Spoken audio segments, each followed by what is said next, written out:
Hello, chat. We're getting started. Just 1 second. No, I guess I'm not ready to talk to Rathian. There's Mikey. All right. I'm gonna use my Hearthstone. I don't know what's going on more, and I'm gonna go take Penny. I'll be right back. Let's get Mikey in here instead. From the great state of Discord. Ooh, that there. Discord. Well, okay, all right. Tomorrow is my birthday, so that would be Gucci if you did that for me. Okay. Yeah, I'll make it happen. Thank you. You're the best. Wow. Okay. Well, only when you give me stuff. Okay. Why was just never works like predicted, but whatever.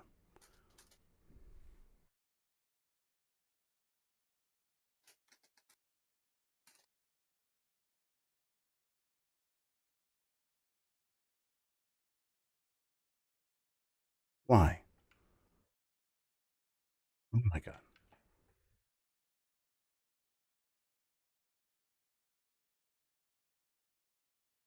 Argentina won again. We're in the finals. It's all luck. It's all magic, brother.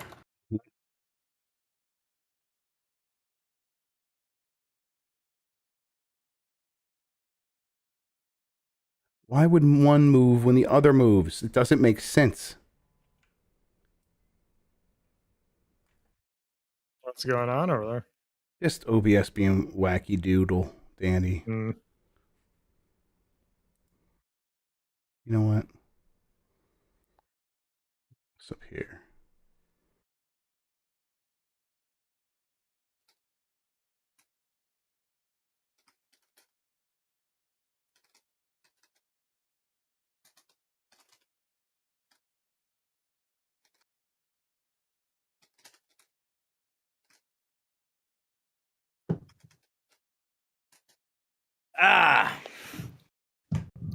Want to have a beer with me, Jeff? Yeah, hang on. Sorry, everybody. We're going to get started real soon. Just still fixing things. It broke again. It broke again? Yeah, it's broken in a different way now that I have both the camera sources in here. New, exciting, fun way. I don't. It's all right. Everything is broken all the time for me. Time for me to tweet.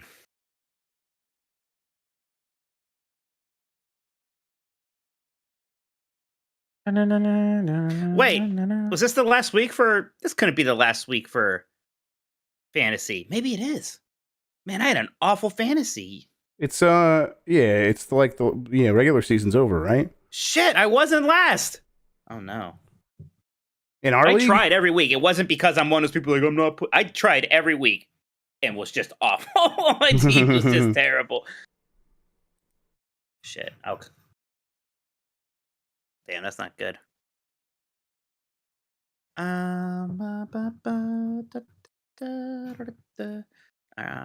I'm tweeting. Picking our Switch game of the year.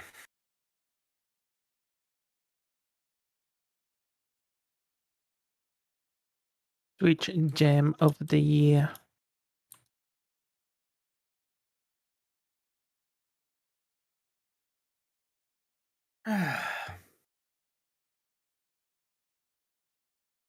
Has to be exclusive to Switch, or? I don't know. Something you played on Switch that came out this year, preferably, unless it's some live service thing that I don't know. Whatever. Everyone gets it. Everyone gets it, man.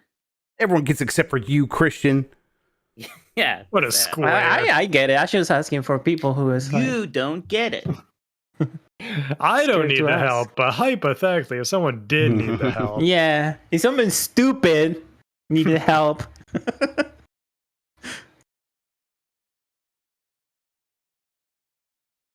Have 60, yourself 60. 575, Ninja. 560. Turtles Christmas.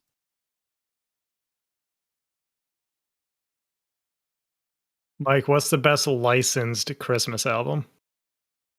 What do you mean? License? What was that? What do you mean? Like, you know, the Muppets or Like from a movie or like? just in general. Well, like if you mean, I guess the John Denver and the Muppets is like the best. The Community episode. Oh, yeah, right there. I never seen. I haven't watched Community.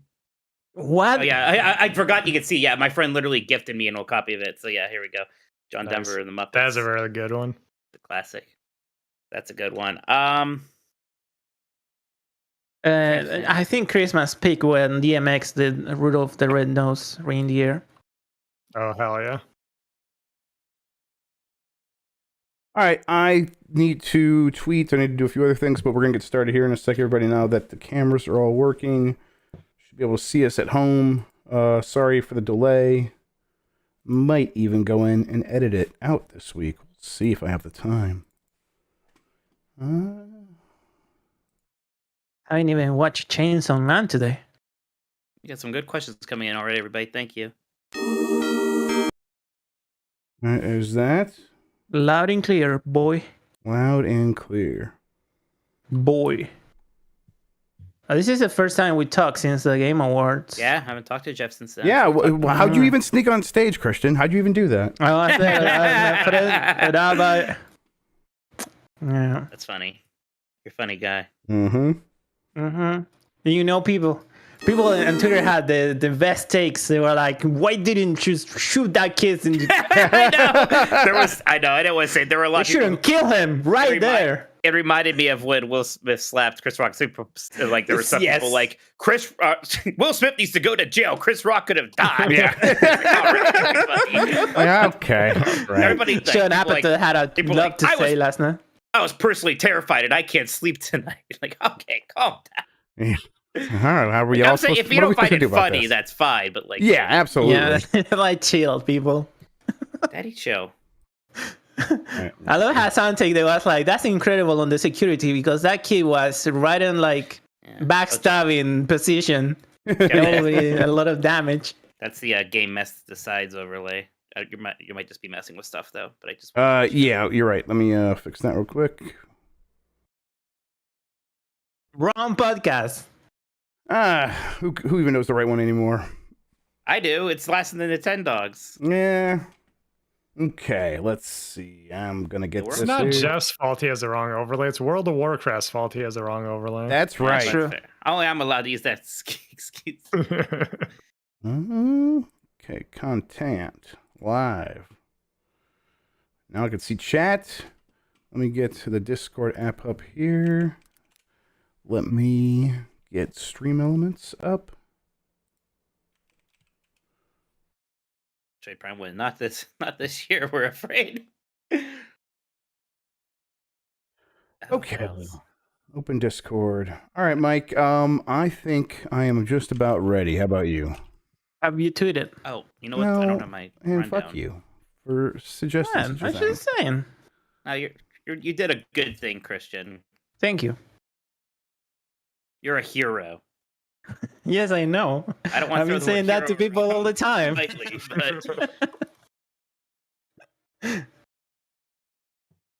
but I got Southern Tier Frosted Sugar Cookie, an 8.6%er. Let's look out, but let's get a taste right now.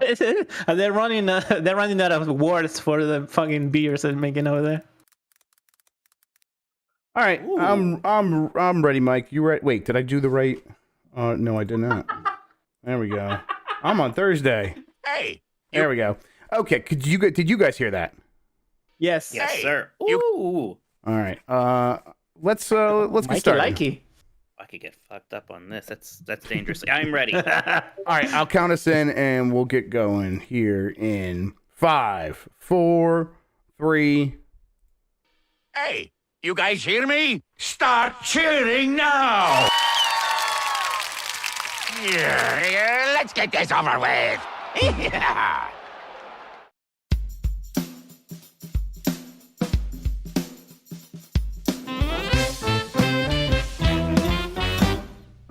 Woof woof!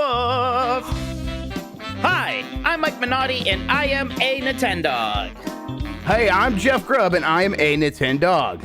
And we are the last of the Nintendogs. Today, Rough. we're gonna pick the Switch Game of the Year. The Pixel Remasters may finally be coming to the Switch. We got Mario Strikers DLC.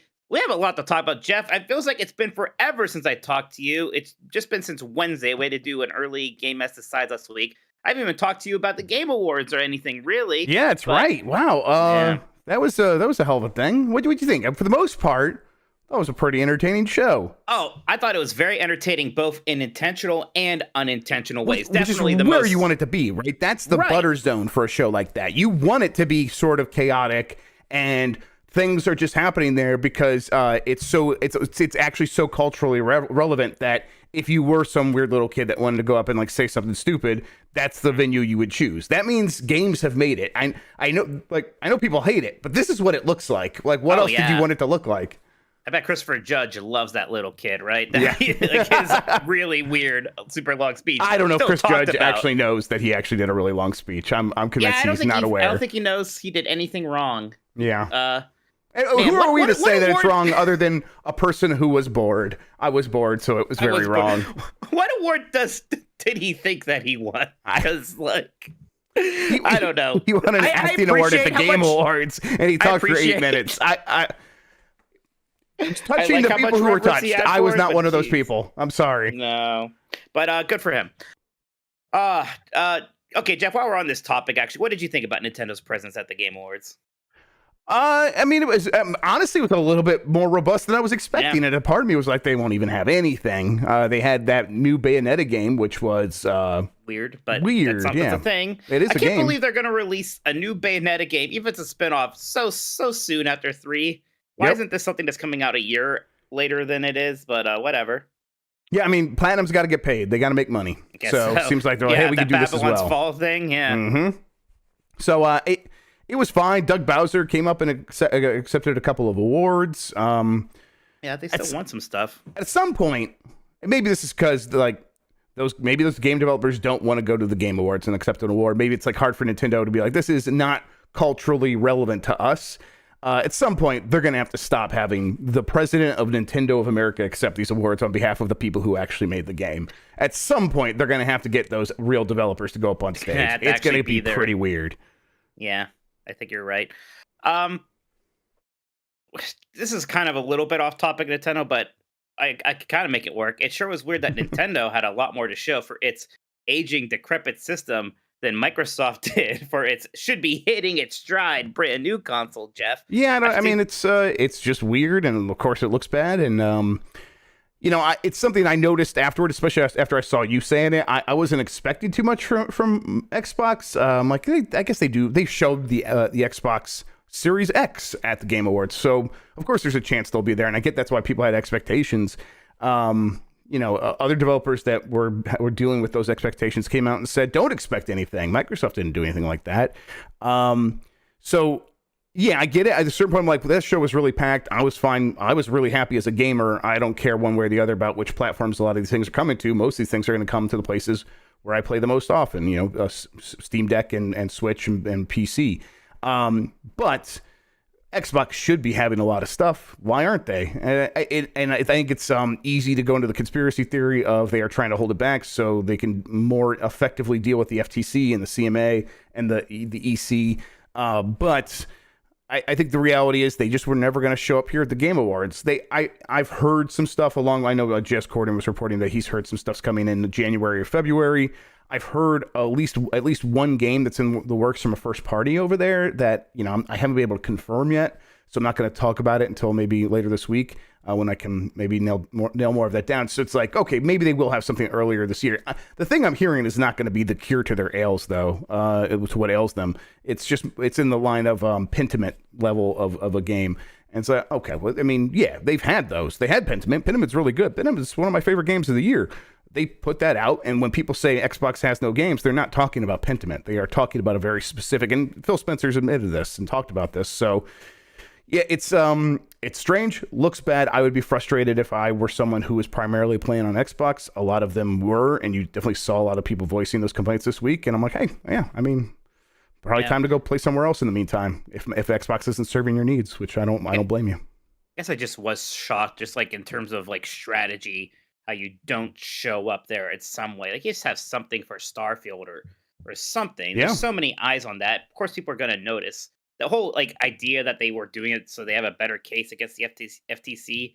If that's true, it's misguided. At this point, that whole thing is just about the size of the deal. Yes. It doesn't matter like anything else. And like, if you how read many the complaint, they actually have, right? It's very clear the FTC, at the very least, the FTC is not paying that close attention to what the games industry is actually like. They're not watching the Game Awards. They're not reading Kotaku and VGC. They don't really understand the market they're even talking about. So it's like you can promote your games. You're going to be fine. All right, Jeff. Let's get into some of the news. Kind of exciting thing today. Pixel Remasters have been rated by the ESRB for Switch and PlayStation 4. These are the Final Fantasy Pixel Remasters. Seems like this is actually happening, Jeff. We still don't know when. We still don't know how they're going to be rolled out. It sure be nice if they just released all of them, but I bet they'll somehow dole them out slowly throughout the year again or something. So it's coming. Maybe, who knows? I wonder if Nintendo will have some kind of a direct in like January, February, like they kind of have had in the past few years, and maybe this is something we see there. Or Square Enix could have some kind of Final Fantasy event. They still need to promote Final Fantasy 16 a bit more. They got to talk about Final Fantasy 7 Reunion. There are a couple projects that have been rumored, like the Final Fantasy Tactics remake and the Final Fantasy 9 remake. There's still plenty of Final Fantasy stuff for them to talk about. They could do another show and talk about this there. My question for you, Jeff, do you think there's any chance they're going to fix the font for this? Or is it still just going to be that squeezed in Arial font or whatever the hell it is? Yeah, it's still going to be fucked up. Yeah. It's Right. Yeah, that's the game that they make now, and they don't know or care to fix it, or know how to or care to fix it. If you want that addressed, you're gonna have to go PC and you're gonna have to mod it, or play some emulated version, or plug in the original through a RetroTink 5X or whatever. There's a million ways you could play those things the way you need to. Yes. Square Enix not going to be the ones providing that, at least in terms of the complete experience feeling right. Those Pixel Remasters, people seem to be pretty fine with them at this point, beyond the text. Next thing here, Jeff, Nintendo Next Level Games have announced the third wave of free DLC for Pokemon Strikers Battle League. This will add Bowser Jr. and Birdo as playable characters, along with the Urban Rooftop Stadium and Shellfish gear. They specifically said this is the last of the free DLC, the third one here. So, that's nice. Yeah, Jeff, I still feel weird about how much I like this game compared to apparently everyone. Like, other people aren't just disappointed. They seem like actively like this game is bad. Some people are even upset that this is the last of the free DLC. I'm like, well, it's the third one. I don't know. Are we the weird ones, Jeff?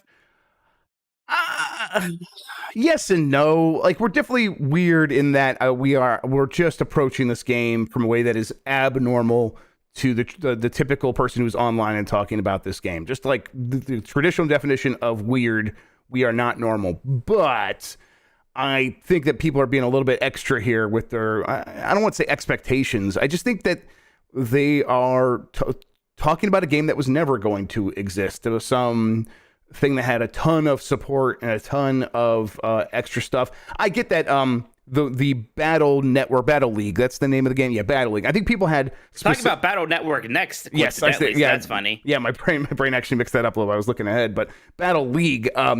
That name, I people who were there will know that I thought that was going to mean that we were going to be able to start a league with all the people in our Discord, and we would all just be playing matches against one another. That wasn't there. Sure. And it didn't have 4-player online mode, so you can't go online with like 4 players and play 2-on-2. I don't necessarily think you like. Yeah, okay, yeah, that's definitely a problem. That's a negative against it. For me, though, playing 1-on-1 is the way to play Battle League. It is like basically a soccer fighting game. And so it's doing everything I needed to do. And it's a game that I was just thinking about as we're going over best games of the year. I'm like, I want to go back and play that right now. And I'm like, when can I see Mike next? We could do some more matches of that because that's just a good game to play, just bring out at any time because it's so easy to immediately get into. We talked about it in our running around category today. I thought that game could have won that. It feels so good to run around in that game. But most people are just like, no, it needs to be a modern sports game, not a modern Mario sports game. And of course, I get that people are like, hey, these things cost $60. I have a certain level of expectations. So if people feel that way, I don't blame them. You know, Jeff, talking about your the Giant Bomb Game of the Year stuff, I've been enjoying it. It's been very fun. I think I might need to give you a little bit of a pep talk, though. I think you've been a little too nice, a little bit too conciliatory. You're laying down. You're letting stuff like Neon White just go. You didn't fight for Kirby in the Forgotten Land nearly in the enough for music Best category. Soundtrack. I want to make it clear that I do not have very strong opinions about music. I figured that was part of it. It's just Tam like came at you with like actual thoughts and opinions and like well thought out arguments, and you just rolled over because he had a lot of good words. Yeah, but, he had a lot of good words, and I'm like, yeah, that doesn't make him right. well, he's definitely not right. Yes, Neon White's. But I mean, what am I supposed to do? Like the sounded better to my ear holes. Yeah, yell and scream. Yeah, it's just I can't even begin to form that argument because I'm just like I like it better than you do. So it should win. It's just music. Yeah, what metal? God, what the hell? Metal Hellsinger. Metal yeah, that game does have Hellsinger, very yes. good music too, so that's fine. But Sean says that the soccer game has 4 players, not 8 players. Right? It doesn't have 4-on-4, which just seems like it would be made for. That's like a lot. Who's really doing that? Are you gonna go? I guess again, you would want if you want it, you want it, and if it's not there, it's not there. 7 other people. Yeah, like that sounds like a nightmare. But whatever. All right, Jeff. Last little thing here. Mega Man Battle Network Collection is releasing on April 14th. A little bit later in the year than I would have liked. That's bumping up a little bit too close to what's going to be coming. It's like a very insane May and June period that we're getting here. But still, people are excited. I think some people are happy that it looks like all the games are actually on the cart if you buy it physically. Yeah. So this is like every Mega Man Battle Network game and like the duplicate versions of some of them because there's kind of a Pokemon Red Blue thing going on. So I think it's actually 10 games kind of technically. I know a lot of people are actually pretty excited about this. So it's good stuff. I played 1 and 2 back in the day, so I might just jump in and start right at 3 and see how that goes. Should be a fun time. Hey, I heard that card-based tactics games are all the rage right now, so let's go. Yeah, people are into them. Maybe it's time for Mega Man Battle Network to come back. That's fun. I'm glad it's got a date and people can be looking forward to it. April feels kind of far off for a compilation like this, but I suppose it's not that far off. Just 4 months. Yeah, exactly. It's again, when's like Tears of the Kingdom is that May, and then June is just insane with Street Fighter 6, Diablo 4, and Final Fantasy 16. A lot of Mikey games in June. I'm already kind of panicked about it, but still, this will be busy. Fun. It's gonna be busy, and we're gonna be at E3. So, oh my God, that's right. Yeah, there's E3 and all this stuff. Well, now Jeff, it's time for us to get busy.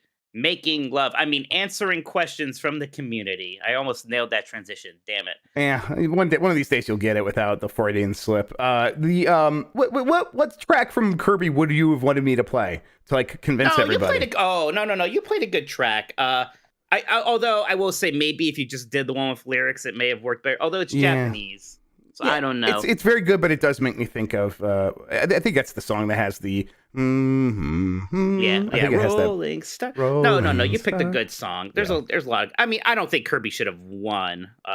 That was mostly me busting your balls. But maybe I think it would be in my top 3. I mean, honestly, Xenoblade I think could have been there too. But Xenoblade and that Xenoblade music is very good. But a lot of people are like, it's too repetitive. I'm like, nah. Well, I guess I didn't play 120 hours, so what do I know? Yeah, I guess it does play this one boss theme a lot, but it's a good boss theme. Yep. All right, Jeff, you ready for these questions? Yeah, let's do it. Jayton says, "What up? My name Jeff Grubb and Magic Mike Minotti. What's your favorite game you played this year that was not released this year?" I'm like scared that these questions are. Yeah, these are good. What was your favorite game this year that was not released this year? For me, it was Resident Evil Village, a game I bought during Mike's Eternal Darkness stream on Halloween. There's things that can count like Uh, 13 Sentinels. The Switch port came out this year, right? So I played that for the first time technically. Although I guess I don't know. It kind of depends. I liked that game a lot though, Jeff. That was really good. In fact, it showed up on my Nintendo year-end review thing as my second most played game of the year. Yeah. I mean, there's definitely a lot of games like this. I could just like open if I had my Switch here, I could check. But I do know. I was like, oh man, I wish I could play Hard Space Shipbreaker right now. I'm like, oh no, it went 1.0 this year. So I started playing that, or else that would have been my answer if it didn't go 1.0, and I'm going to try to count it for my Game of the Year vote. But yeah, I don't know. There's definitely a lot of these, but in the last couple of weeks, I've been trying to catch up so much on stuff from this year that all that stuff's left my brain. I did enjoy playing through Beautiful Joe and Eternal Darkness, like you mentioned, on the GameCube all the way through. So that was a lot of fun. Now I just started Minish Cap on my Analog Pocket. So there you go. Yeah. Nice. The beginning is the worst part, so if you're not feeling that, try to push through a little bit. Right, that's what I'm realizing, and that's why I never actually played this game. It is very much of that era of the too slow and talky openings for Zelda games, and it's not as bad as like a Twilight Princess, but it is still of that essence. Screaming Madden says, "Hey Mikey, Likey's Peach and Luigi's outfit Minotti." I did, and Jeff likes immortality nudity. Grubb, he does. While this might be discussed on Giant Bomb celebrations, I'll still ask, what is your favorite gaming soundtrack of 2022? How about this? I'd say my shortlist includes Kirby and the Forgotten Land, Roar of DDD is Chef's Kiss amazing, Freedom Planet 2, Freshly Frosted, Return to Monkey Island, and Shredder's Revenge. Oh, and you may see 2 of these games mentioned in my Switch Game of the Year response. Shredder's Revenge is a good pick. Kirby also. Then Neon White and Xenoblade Chronicles 3. Metal Hellsinger also. I think those would be my answers. Yeah. Shredder's Revenge was good, actually. Gosh, Shredder's Revenge was so much fun this year. Good. I really enjoyed that. I just did this category, so of course I can't remember exactly, but the ones I put up there was stuff like Kirby, and I really like Xenoblade. But Neon White is just, I mean, what Dan was saying about it sounded like a Dreamcast game. It sounds so good, early 2000s video game music, which I think is like becoming my favorite era of video game music. I think it's euphoric and crisp and joyful, and like a bit electronic. What's the Red, that latest Disney Red Panda movie has a soundtrack from that era as well, or trying to emulate that era. Turning Red. Yes, Turning Red, is that what it is? Yeah. And it's just, it rules. I'm like, oh, the soundtrack is great. And it's about menstruation. Yeah, that much I put together, yes. Yeah. Her Aunt Flo comes and visits. Yes, I get it. Challenge. Can Jeff go 5 minutes without saying absolutely? No. Yes, you can start counting after this. Absolutely, Jeff uses to respond to the question. All right, everybody in chat, please pay attention for Jeff saying absolutely, and let me know in chat. I'll say all right instead. All right. Yeah, right. You think you can? You cannot. No. Go. Gaming in the Clinton years. That's a great name. Says, hey, yo, Jeff gets lost in Mario Kart Grubb, and Mike can't stop thinking about Jeff's holes Minotti. Am I wrong to feel annoyed by the existence/announcement of Bayonetta Origins 6 weeks after Bayonetta 3? As a huge fan of the franchise, Bayonetta 3 was incredibly disappointing, felt underdeveloped, unfocused, and unpolished, despite its lengthy development period, partially due to changing from an open-ish world game halfway through development. Seems obvious that the priority should have been spent making the main entry feel finished, rather than spending time making a side game that they somehow expect $60 for, not to mention they still haven't released the wonderful 101 DLC they promised during the Kickstarter 2.5 years ago. I mean, look, if I'd be annoyed, like, I don't really care about Bayonetta, but if, let's say Return to Monkey Island came out and it wasn't everything I wanted it to be, and they're like, here's the Return to Monkey Island, 3DS looking ass game, and it's coming out just 6 months later, I'd be like, wait, what? What is this? So, who knows exactly how this all works, like what other teams are involved, if this actually took anything away from the development of Bayonetta 3. I still find it all a little weird, and I don't blame you for being mildly confused by it. Yeah, I think that's, the likely thing is they probably started this game before they knew this Bayonetta 3 was going to be kind of a mess of a development. It definitely was a mess of development. You can watch the most recent Did You Know Gaming for that, which they did a really great job of covering that. I think it was, or maybe that was no, that's No, that's Matt McMuscles. That's what happened. McMuscles, right? I was listening to a Did You Know Gaming, and then it went into the Matt McMuscles episode. I of love what happened. Matt McMuscles. Let people know I love Matt McMuscles. I think I have a man. I was about to say I think I have a crush on him, and I you got a man crush on him. We know you're the reason I actually found about it because you'd be like Matt McMuscles. I'm like, that's a dumb name. I should go watch his videos. He's got a great voice. And you know what? He just did he was just playing that Golden Axe arcade game that we loved. I was watching him play through that. Oh yeah, man, God, Revenge of Death Adder. What a good game! Holy shit! Play that. I forget the question.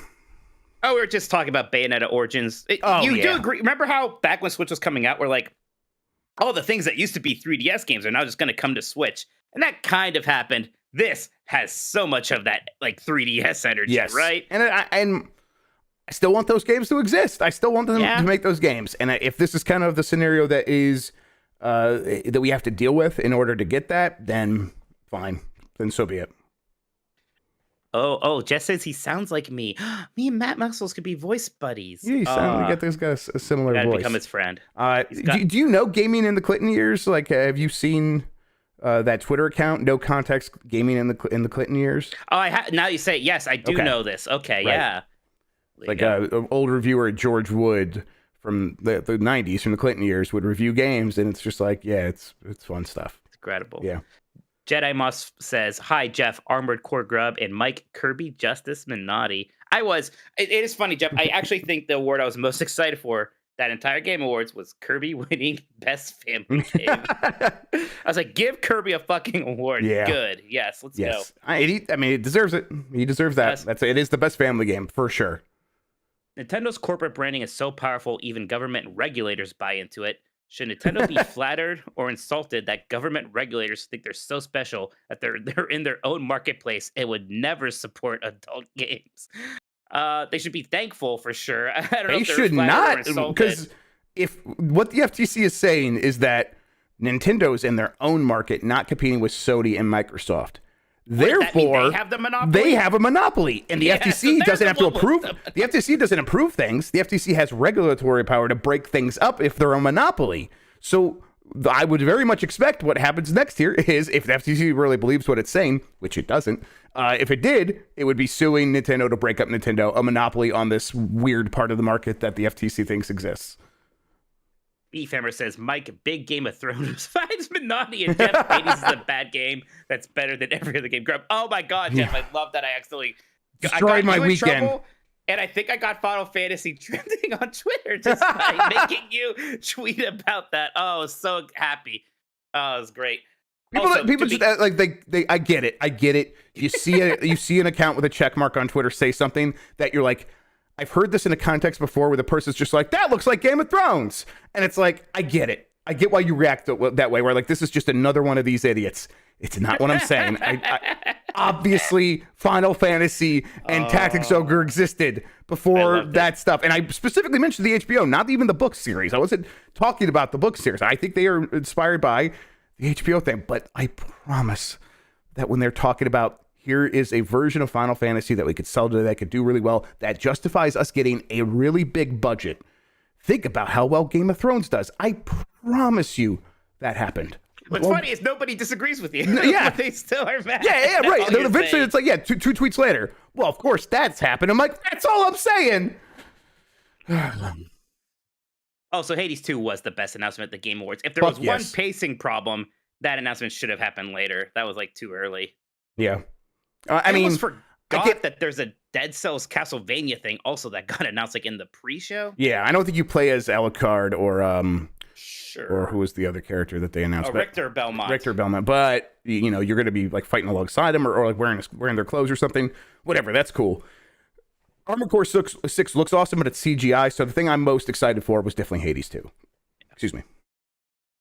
Beefhammer says, I'm a bit disappointed with the Hades 2 announcement. Oh, I love Hades and love Supergiant games, but I had my fill with the first one and think I prefer something new from the studio.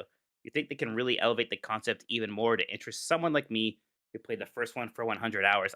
I mean, personally, I'm so ready for a sequel. And I think I even said, Jeff, back when it was clear they weren't making DLC like what Dead Cells does, I thought, oh, they must just be making a sequel right away. I think there's so much room there to follow that formula and do some new and interesting things with it.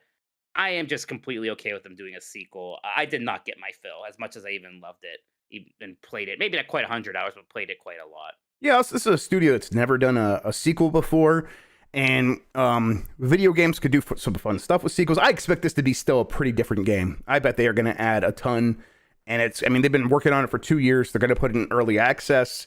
I think that alone pretty much guarantees that if you wait till the 1.0, this is going to be a refined as hell game, and you're really going to get a lot out of it.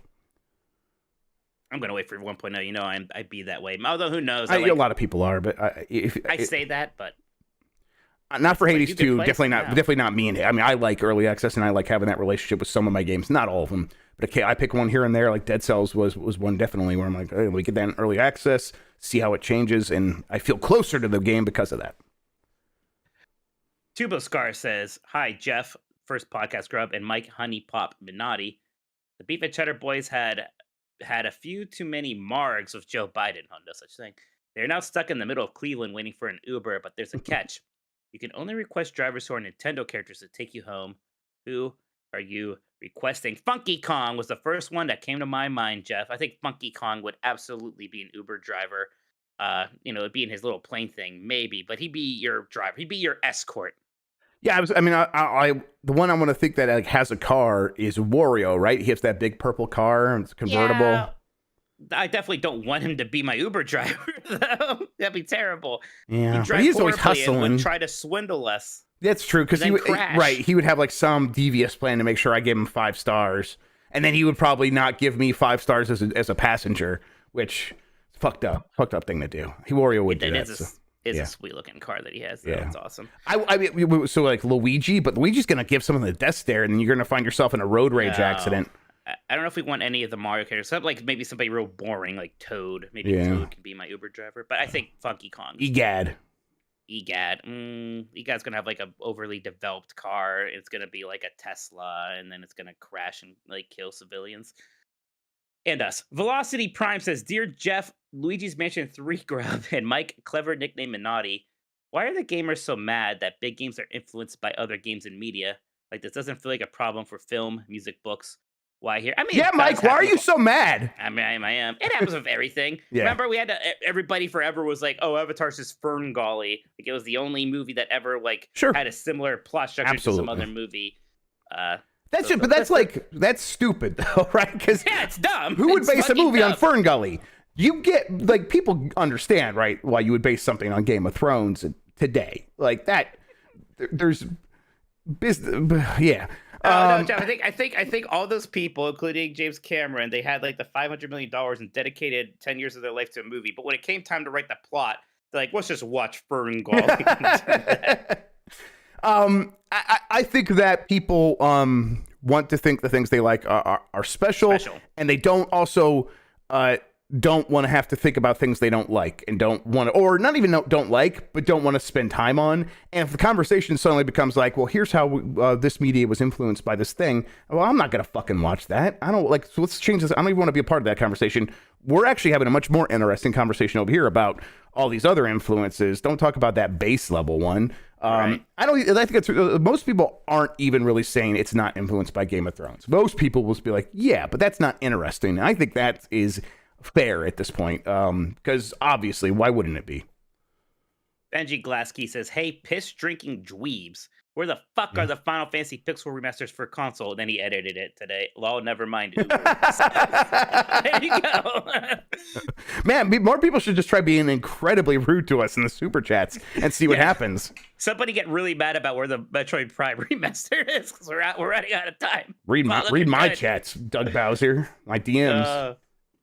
Nut King Cole says, "Dear Mike, gosh dang it, I'm a lover, not a fighter, Minotti. And Jeff, what's my actual nickname, Grubb?" I mean, Jeff is technically your actual nickname. Your full name is Jeffrey, so there you go. 2023. Let's talk about it. What are your hopes and dreams for the upcoming year, gaming related or otherwise? Well, gaming related. I just hope that this year I played a lot of games I really loved. I don't think it was a slow year. but there weren't that many AAA ones that I really felt that way about, right? Except like Elden Ring, we'll call AAA, but that's like an offbeat AAA sort of thing. Like this year, I'm hoping that these big AAA games that I'm really looking forward to, like Tears of the Kingdom, Street Fighter 6, Final Fantasy 16, Diablo 4, even Starfield. I hope that those are all really strong and deliver.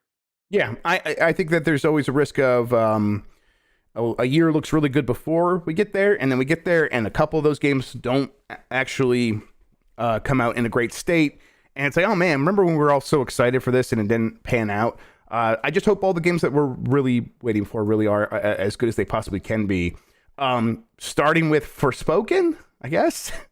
Maybe not that one. Maybe I didn't play the demo. Did you? No, I'm gonna probably do it before our next bombcast. We're gonna People figure out. Don't seem happy. Yeah, I mean, definitely the performance it seems jacked, but it's a demo. It's a demo though. It's not a beta. They're calling it a demo. Square Enix still releasing demos. Right? Isn't this the company that released the Balan Wonderworld demo? I think they're a bad company, Mike. I think they might not know what they're doing. They're the only ones who still make like demos. They had a Strangers of Paradise demo and like stuff. Like what? Why? It doesn't. I mean, listen. Definitely keep releasing demos. It's nice. Everyone gets to see these things beforehand. I like it. Yeah, but if I were in charge of that company, I'd be like, you guys are losing us money. You have to stop it. Just stop.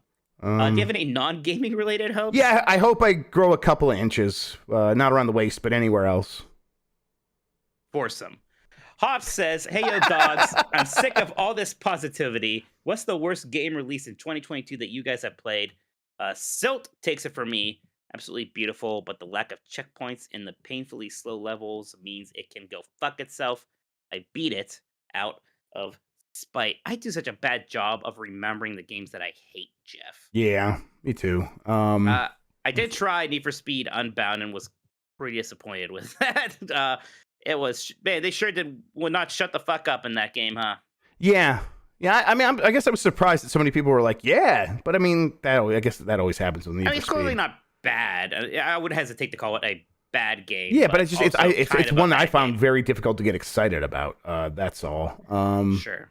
Let me see here. Worst game. It's so hard. If you're really trying to not play bad games, it's pretty hard to play a bad game. Like, we all know what it's going to be. At least be decent these days. Right. And I'm looking through them like all the way back to April, at least on Steam, or all the way back to August. And it's like, no, well, these are so far at least pretty decent. And then, well, there's the deliberately bad ones I go and find on Steam, like Where Are My Potatoes?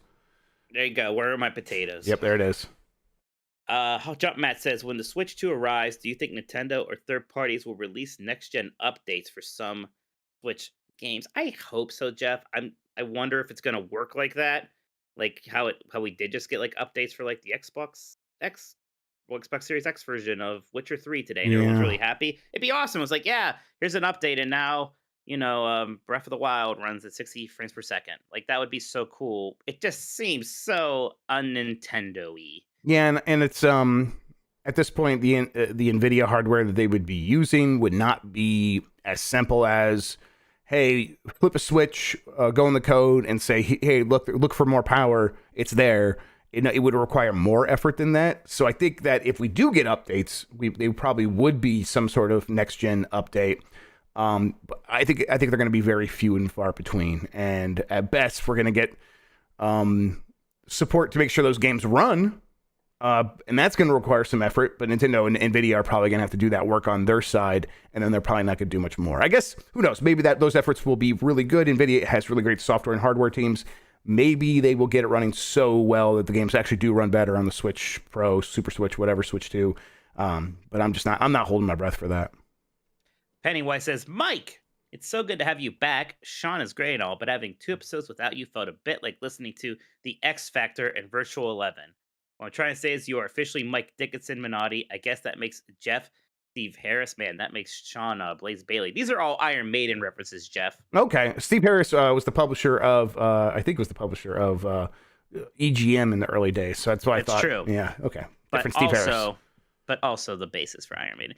Although X Factor is actually a good album. I'll say it. No question today. Just always loving the content. I'll be re-upping my annual Patreon here shortly as well. Hope it helps with the holidays. My beef made and Cheddar Dogs. Thank you so much, Pennywise. I appreciate it. Yep, enjoyed your Iron we're Man getting pretty close to 200 patrons actually, which is just incredible. Again, thank you to everybody who's been supporting the Patreon recently. It's been really nice to see that. It means a lot around the holidays. And again, if we get to 300, we're going to do a Columbo podcast. There's a couple ideas. Well, oh no, if we get to wait, did I say if we get to 500, we go to Disney or something? Okay, 500, you take me to Disney Sea, I believe. Yes, if we get to 500, we'll go to Disney Sea. So tell your friends, I guess, so I can go take Mike to another Disney World. I would like that. Oh, I had a good time in Disney World. I haven't talked to you about my Disney World trip, really. Oh, yeah, that's right. Yeah, I had a good time. We'll catch up. Dr. Sus says, hello, Mike, may be notable Minotti, and Jeff may not be notable Grubb. What is your favorite game played in 2022 that has not launched in 2022? So we had a similar question here earlier. I will say another one that's like kind of bubbly because it was a remaster, but I think this counts more as just a game release this year, was Power Slave. Well, that's exactly what I'm looking at right now. Oh, I fucking love that. Might be a top 5 in my game of the year list. I loved that. If you don't know, this was a Sega Saturn and actually a PlayStation 1 first-person shooter, but kind of like Metroid Prime before Metroid Prime was Metroid Prime. It's like if Metroid Prime was made on something that looked more like Quake 1 or Doom kind of a thing. I think it's just really cool. And the remaster by Night Dive Studios was very well done. So just a really cool game. It's old perennial favorites, either SnowRunner or Hitman 3. Honestly, I guess you could say Fortnite. Yeah, I got Fortnite. I mean, I like Fortnite, but I don't love it the way Jan and Dan do. I enjoy playing it on stream with those guys because it's cool to hang out and do stupid stuff in those games. But if I had my choice, I'd be playing Hitman 3 instead. So that's still probably my favorite. We still have one more map to look forward to, right? I think right. I mean, they're still doing the roguelite mode. Targets and stuff. Yeah, that's right. Gratilda's ass says, "Sup, dogs? Quick shout out to you guys. I'm an early riser for work, so appreciate you putting the pod up on podcast services right away. Makes mornings commutes much better. Also, how can people be mad at the voice of Mario but not mad at Luigi? I love Charlie Day. Yeah. He sounds nothing like Luigi. I will say, Jeff, and this might be controversial, but yeah, I think Chris Pratt's doing a better job. Chris Pratt is at least better job. How are you in what? Listen. I don't want to, but go ahead. Chris Pratt is at least putting on some kind of a Brooklyn accent. Charlie Day is just being Charlie Day. He's just being Charlie Day. Right. Okay. And maybe that's a better fit. I get that. But maybe it is. Maybe it is. Maybe. Chris Pratt's just doing something. Charlie Day doesn't need to do anything because Charlie Day has the right energy, and that's so much more important. He sounds like a nervous mess, like Luigi, and it works, and it's right, and there's like zero issue with it. Chris Pratt does not sound like any sort of version of Mario I've ever considered. That's fine. It's just a problem for me because then he talks, and accent or no accent, all I could see is Chris Pratt. Like it's just like that's it. Now, again, it's not going to ruin the movie. I'm already basically over it, but it is bad. Period. I don't think. Okay. I just don't think it's bad. But it's all right, Jeff. We can still disagree as friends. I'm going to go see it with you, and then I'm going to beat you up afterward and be so mad at you. You're going to see. I'm going to watch with you the entire time. You're going to be like, "It's really bad. It doesn't matter." And you're going to say it 20 times. Yeah, I'm going to be like seething. Like, Mike, this isn't bothering me. I want you to know that. It'll be the first thing you talk about unprompted after the movie. Yeah, I'm not mad. You don't have to put in the papers that I got mad. I'm not mad. That last clip we saw at the Game Awards, by the way, there's so many. One of my biggest pet peeves with the video game movies is when they have a soundtrack that just doesn't use the good movie for the game. So maybe it was almost a little too much, but I'm glad they are just like, no, the soundtrack's just going to use all Mario music. I mean, it was a clip, right? So it wasn't even a trailer. Yeah. So that is what the movie's going to sound like. That's just the soundtrack. Yeah. I think that is from a part of the movie where it's very much here is the theme park we're trying to sell in the movie, and then the rest of the story probably won't take place there. Fluffy Cloud Gamer says, hello, Jeff and Mike. Mike, I just beat Return to Monkey Island and loved it. It was my first Monkey Island game, so I do plan on checking out the other entries. However, I am wondering what you thought about the game as a lifelong fan. I know there was some discourse about the game's ending and curious where you land. No spoilers for the people who haven't finished. Yes, I liked Return to Monkey Island a lot. I haven't even really checked out this discourse too much, but I already know what people are upset about with the ending. So without being spoilery, my issue with it is that even though it was kind of the twist, I saw that particular twist coming a mile away. it was a little obvious. Is it like a straight up twist and not a payoff on a bunch of setup that like feels good? Is it just like, oh no, it just kind of came out of nowhere twist, but you could still see it? No, not like that. It was just knowing Ron Gilbert, okay, the man behind Monkey Island. This is exactly what I was kind of expecting, and even still, I understand. There was a part of me. It's like this ending feels almost more like making this point that I thought you're going to make than maybe just actually let's just have fun with Monkey Island and that kind of thing. I don't think it was a huge issue, but yeah, I didn't like love the ending per se. But I'm glad you're going to check out those other Monkey Island games. At least play the first 3 for sure. Bench JC says, "Hey dogs, Miyamoto comes to you. He specifically asked you to design a new world for Mario Odyssey. The theme, the baddies, the boss of the world, a capture ability. What idea do you give?" Miyamoto comes. Sorry. Miyamoto comes. I think there should be a cyberspace Mario level, like a Tron Mario level, and there'll be like Tron Goombas, and he becomes like a Goomba with like a disc of Tron kind of a thing. I like that. We've definitely answered this before because I've given mine, and I'm just going to go back to it. It should just be a kingdom based on Super Mario the movie from the 90s. That's actually a very good answer. Yes, just do that, and that would be fantastic. And it would completely fit in actually with the theme of that game of being on an odyssey and going to strange worlds, and yeah, it would roll. Yeah. Lenny, Cool Dick Denver says, "Hey, Mike, happy to report that Columbo once again got his man Minotti." And Jeff, I'm probably not even awake right now, Grubb. What is one thing about game coverage that kind of irks you? One really specific thing for me is articles on patents, because most of the time, the person reviewing the patents looks at the drawings. Is this just a rant by someone who looks at patents for a living? Yes, it is. I feel like that patent thing has eased off a bit, Jeff, but there was a while there. Yeah, patent mania was pretty. It's like the website domain stuff. Everyone's like, oh, they registered this website domain. What does it mean? Like, who knows? Yep. Or even like trademarks. I have a lot of people who like send me trademarks. Is like, hey, is this anything? I'm like, I'll look, but don't assume it does. A lot of times it's stuff that does end up panning out, but it's, you can't assume it. I mean, it is these sorts of things where it is people trying to make news happen so they have content to work on. There is a couple of sites that are good at this. I use VGC all the time on Game Ass Mornings because they are very good at doing the good version of this, of going and listening to podcast interviews and Japanese language interviews and reading them, translating them, and taking out the tidbits and making stories based on that. That's all great. And then there's the people like kind of waiting for something to happen, and then you get, I guess a patent is there. I'm like, well, if I do this, that like hits my quota for the day. And it's not the fault of the people actually writing these stories. It's just, you got to make it happen. I'm guilty of doing that stuff myself 100% when I was writing all the time. But it's irksome is probably the right word for it. I don't know if anything really irks me too much anymore, to be honest. I've seen so much of it, Jeff, and things are pretty much better than they used to be. Definitely. Anyways, there's still like certain the what does blank's ending mean or everything, especially when it's just actually an ending kind of a thing. Or like here's the PlayStation 6 and it's just a lie. But that's not even like, I don't go to those websites, but Google will just like surface them to me when I'm on my phone. I'll be like, what? Why do you keep doing this? Why do you just keep showing me lies? I hate this. Right. Asking a question in your headline that your story doesn't actually answer. Oh yeah, terrible. Unorthodox Rabbi Bob Clinton says, "Woof woof to my dogs. I started Crisis Core on the Switch today, and it looks beautiful, which pisses me off. The Switch is clearly still capable of playing games at a relatively high fidelity. While I understand it takes some work to bring games to this console, how is it such a roll of the dice whether or not a game performs properly on the platform? Thank you, and have a great rest of your week." I mean, it just depends who's doing it. It's weird that Game Freak is bad at it, right? Yeah, I think that's what we're getting at, really.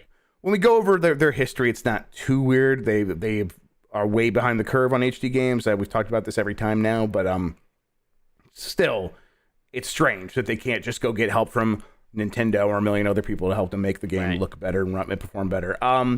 It's a crapshoot for all kinds of variables. Like that's pretty much what it comes down to. That's an Unreal Engine game, and Unreal has been optimized from the beginning. It was pretty scalable down to the Switch, and they've just spent years making sure it can run better and better on the thing. And I think when you are building a game in Unreal with the Switch in mind, you could do something like Crisis Core, and it's the underlying skeleton there is a PSP game. So you just scale it up as much as the Switch can handle, and then pull off, and then you're good. Octo says, "Dear Jeff, brining the quality bringing, I think he meant, but brining would be fun too. Bringing the quality, the Giant Bomb Game of the Year with Pentiment and Golden Isle, and Mike, fight for Kirby Minotti." I think I did scream "fight for Kirby" in chat. You did. I saw that. What are the dumbest / silliest video game names? I have a personal soft spot for the PSP game. What did I do to deserve this, my lord? That also got a sequel. I never played them, but what a name.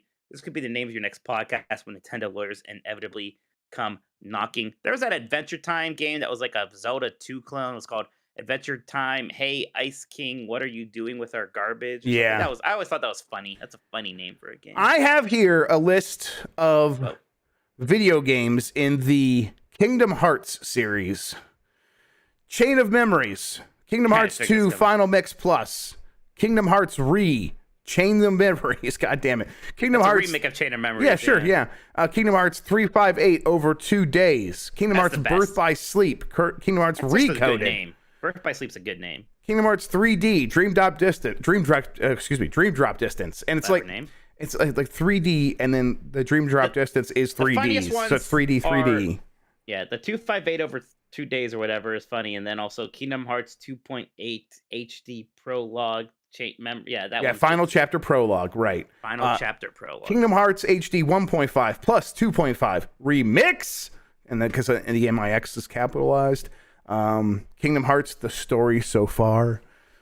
Fucking Square Enix criminals. Are you excited for Final Mixmas? I got to pick a date here soon. Go to hell. Next here is from Vision49. Hey, dogs, what happened to the arcade sports games? I feel like the only kind we get are Nintendo ones like Mario Strikers or something hyper realistic like Madden and FIFA. What happened to games like NFL Street, NBA Street, and NBA Jam? It's just sports games became so expensive to make because there's an expectation of fidelity there that the big companies are going to only spend money to make the one that's going to really sell, which is your Maddens and FIFAs. And if you want something that's arcadey, sometimes you get that with indies and stuff like that, or like these weird AA games, but not even that much. It's a shame. The good news is a lot of times, you know what, you can just go play NBA Jam, NBA Street Volume 2. They're still good. Or NHL 94, and they're still great. Yeah, I think they could release those other games every year. These games you couldn't. At a certain point, you had to stop releasing these ones every year. There was too much, not enough return on investment. People just sort of fizzled out on them. And then you do NBA Street Volume 3, and people weren't as excited about it, and now you have to stop making them. It sucks. Mr. Boer says, hey, Nintendogs, I'm sure you're tired from doing Game of the Year stuff, but it's time to play Buy One, Rent One, Banish One. Oh, yeah. It's been a while since we did one of these. Yeah. With these real 2022 Japan-exclusive games based on the ridiculously long titles.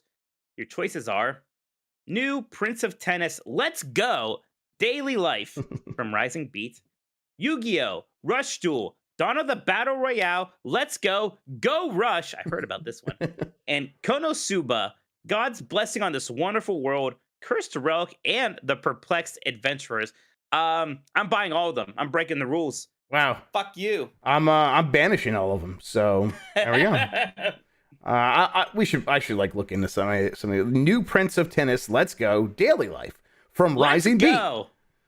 All right. Is Let's Go like a Japanese some like thing that's like EX here for us? It's just like, yeah, probably. You don't even read it as actual words. You just see it and like, oh yeah. Mm-hmm. Uncharted Wolf says no interest this week because it's time for the unofficial GameS Metacritic predictions results. Oh, I suck this. Or UGMMPR for short. Some ground rules for point scoring. Oh, that's right. We did this before, Jeff. He asked us our Metacritic things and he's got the results. All right, let's do it. All right. He's one. I'm excited. Thank you, Wolf. Thank you. I will be going off whatever platform had the most reviews for scores. For example, if Gotham Knights got an 80 on PC with 20 reviews versus a 74 on Xbox with 35 reviews, I would use the Xbox score. That is fair. 2, if you get the Metacritic score exactly right, you get 2 points. Whoever is closest to the score gets 1 point. If you both say the same score, whoever said it first gets the point. So don't say the same score, Mike. Oh, okay. All right, Jeff, this is going to be interesting. I'm interested to see who won this. So Gotham Knights. You predicted it would get an 80 Metacritic. All right. I predicted an 82. Got a 68. Eat my shit! Yeah, do I get points if it went over? I wasn't paying attention. I think it's good. It's just who's closer. Okay.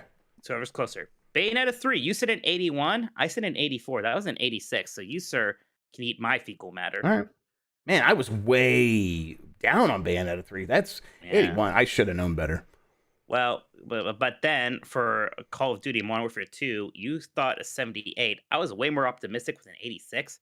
Actually, a 76. I didn't realize I actually reviewed that low. I guess I didn't remember that either. I bet a lot of those are like Call of Duty websites too, and they probably are pretty harsh on it. Yeah, Sonic Frontiers, you said a 79. I actually went lower than you on Sonic and said a 75, and it saved me because it actually got a 71. So now we're at a dead heat here, Jeff, I believe. That sounds right. God of War Ragnarok, you said a 92. I said a 70 or a 91, excuse me.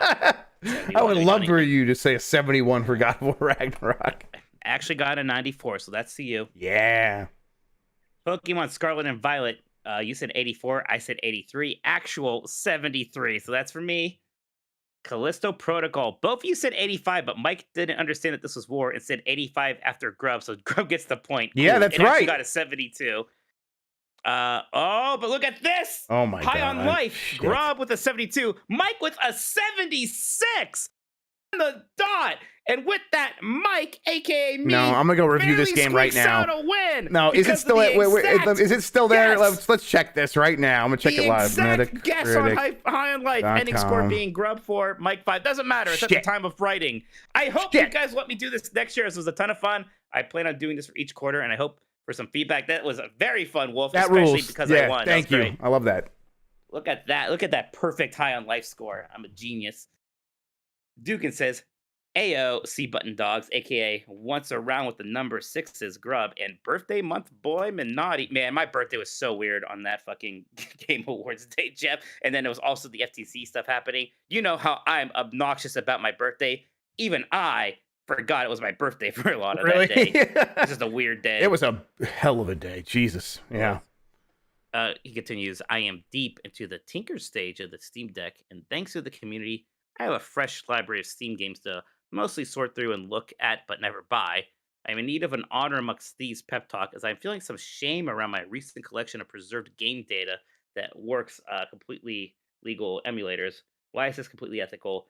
Appreciate you both, because they're not making money off of it. What other way? Like, what are you worried about? What game are you playing?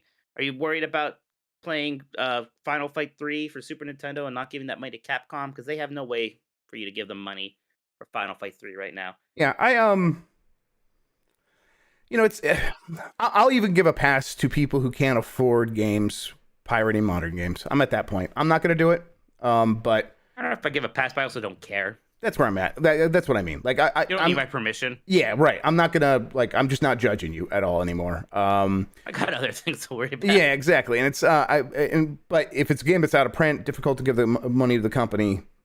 100%. My thinking is mostly that I treat these things as a library. It's not, there are rules, I guess, about the way a public library works, but those rules were written by corporations, and I'm not necessarily interested in upholding those rules specifically.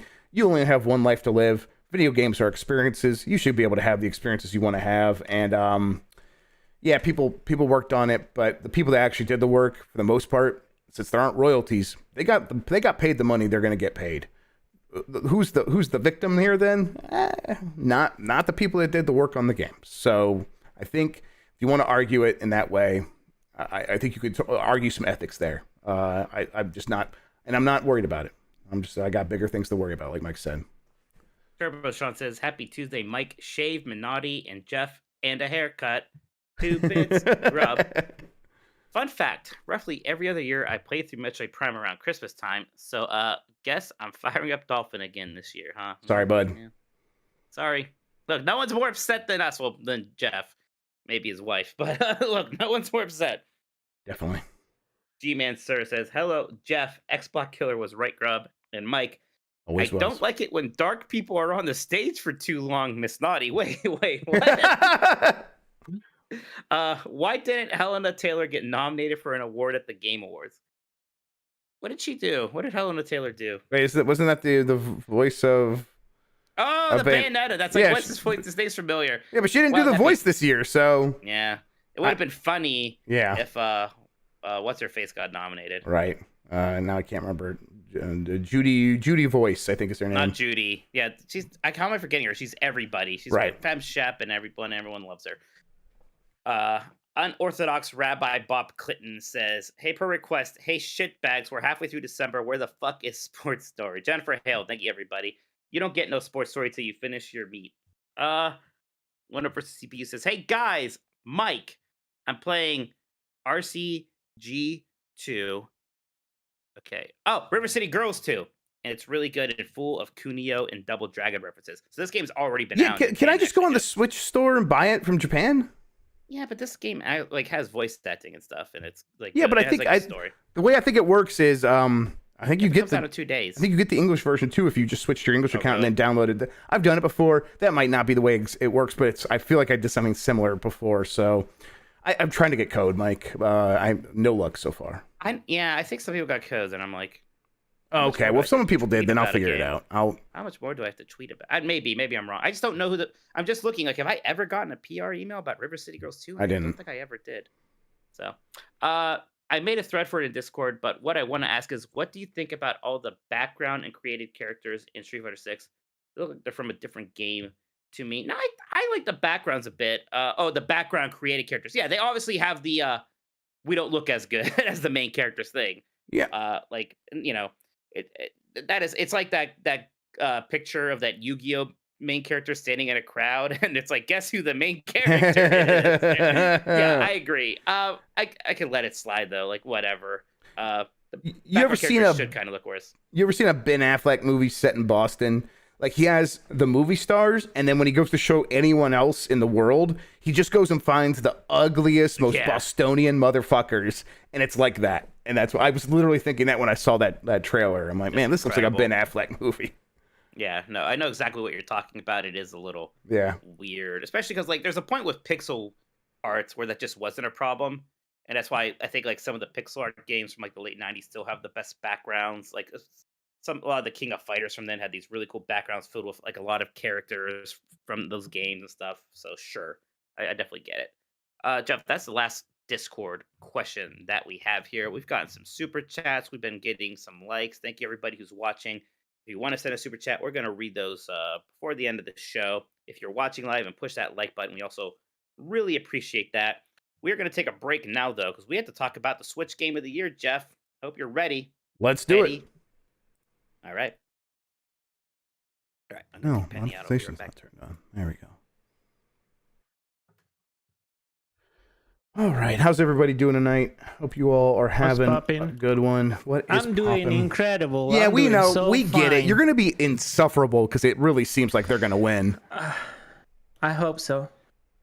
We don't know. We have every match is a final, baby. Yeah. No. Okay. Why don't they do Golden Goal? Give me the reasoning. Because it's dumb. How is it dumb? I don't. It's so much better than a shootout. But the thing is, no, it's not. Like the shootout gives you like it's so tense, you know? But it's not soccer. I guess at this point, you guys probably do feel like it's soccer because in hockey we have the shootout to settle ties in the regular season, and when that happens, anyone who like really likes hockey is just like, this isn't hockey. Whatever, you know, there could be ties, but. It's like, this doesn't feel like hockey. So when we get to the playoffs, do you know what they do in the NHL in the playoffs when a game's tied when it ends? No. They just keep playing until someone scores, and so they might go to like, inning 6, inning 7, and they just keep playing until someone scores, and then finally someone scores, and it's the most exciting shit in the world. Playoff OT hockey is so good. Yeah, it's the best. So it's like that's where I'm coming from. Like that makes so much sense that you just go Golden Goal, but. I don't know. These matches go like they because they added the bar now, which is like the video thing where they check all the time. Right. And that shit takes forever. And now they're adding like 10 minutes per match. Yeah, they're adding a ton of extra time, aren't they? Yeah, that's like I don't want like and then fair. You had to plus another half an hour. And it's like, oh, it's gonna be a match of like 3 hours match. Like no. Yeah. Yeah, it's I get it, but I mean like.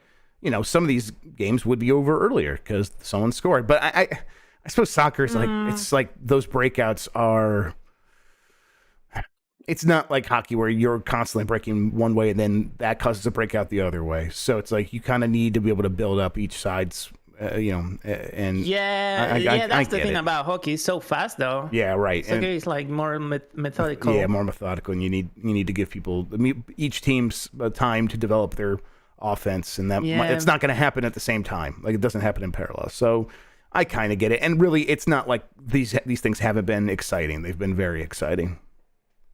Yeah, oh, man, this match is the first match in which we didn't like suffer until the fucking end, which is like because I was going to die. I was sick to my stomach when the match started. It's like, oh man, I'm getting sick already. All right, Mikey. Okay. Let's see here. Let's where are we at? Make sure that we get everything good on my side. Okay, I'm good. Football is a crewless mistress. Somebody said it was like, yeah, I guess so. The crewless mistress. Mike, you can bring us back in whenever you're ready. Okay. Do it, Mike. Do it for me. I'll do it when you shut the fuck up. And we are back. Jeff, it's time. We're going to pick our favorite Switch game of 2022. I don't know if you've been doing a lot of Game of the Year stuff. Have you been thinking specifically about the Switch? And I've got a list of my favorite games from the year, and there's at least 5 of these are from the Switch. So, oh wow, I think you have a Nintendo podcast. Yeah, exactly. I have some. So do you just want me to do my favorite, or do you want me to do like a countdown of my favorite games, or what? I mean, I guess I'm. Let's just hear. I just want to hear. What is your favorite? What's your favorite?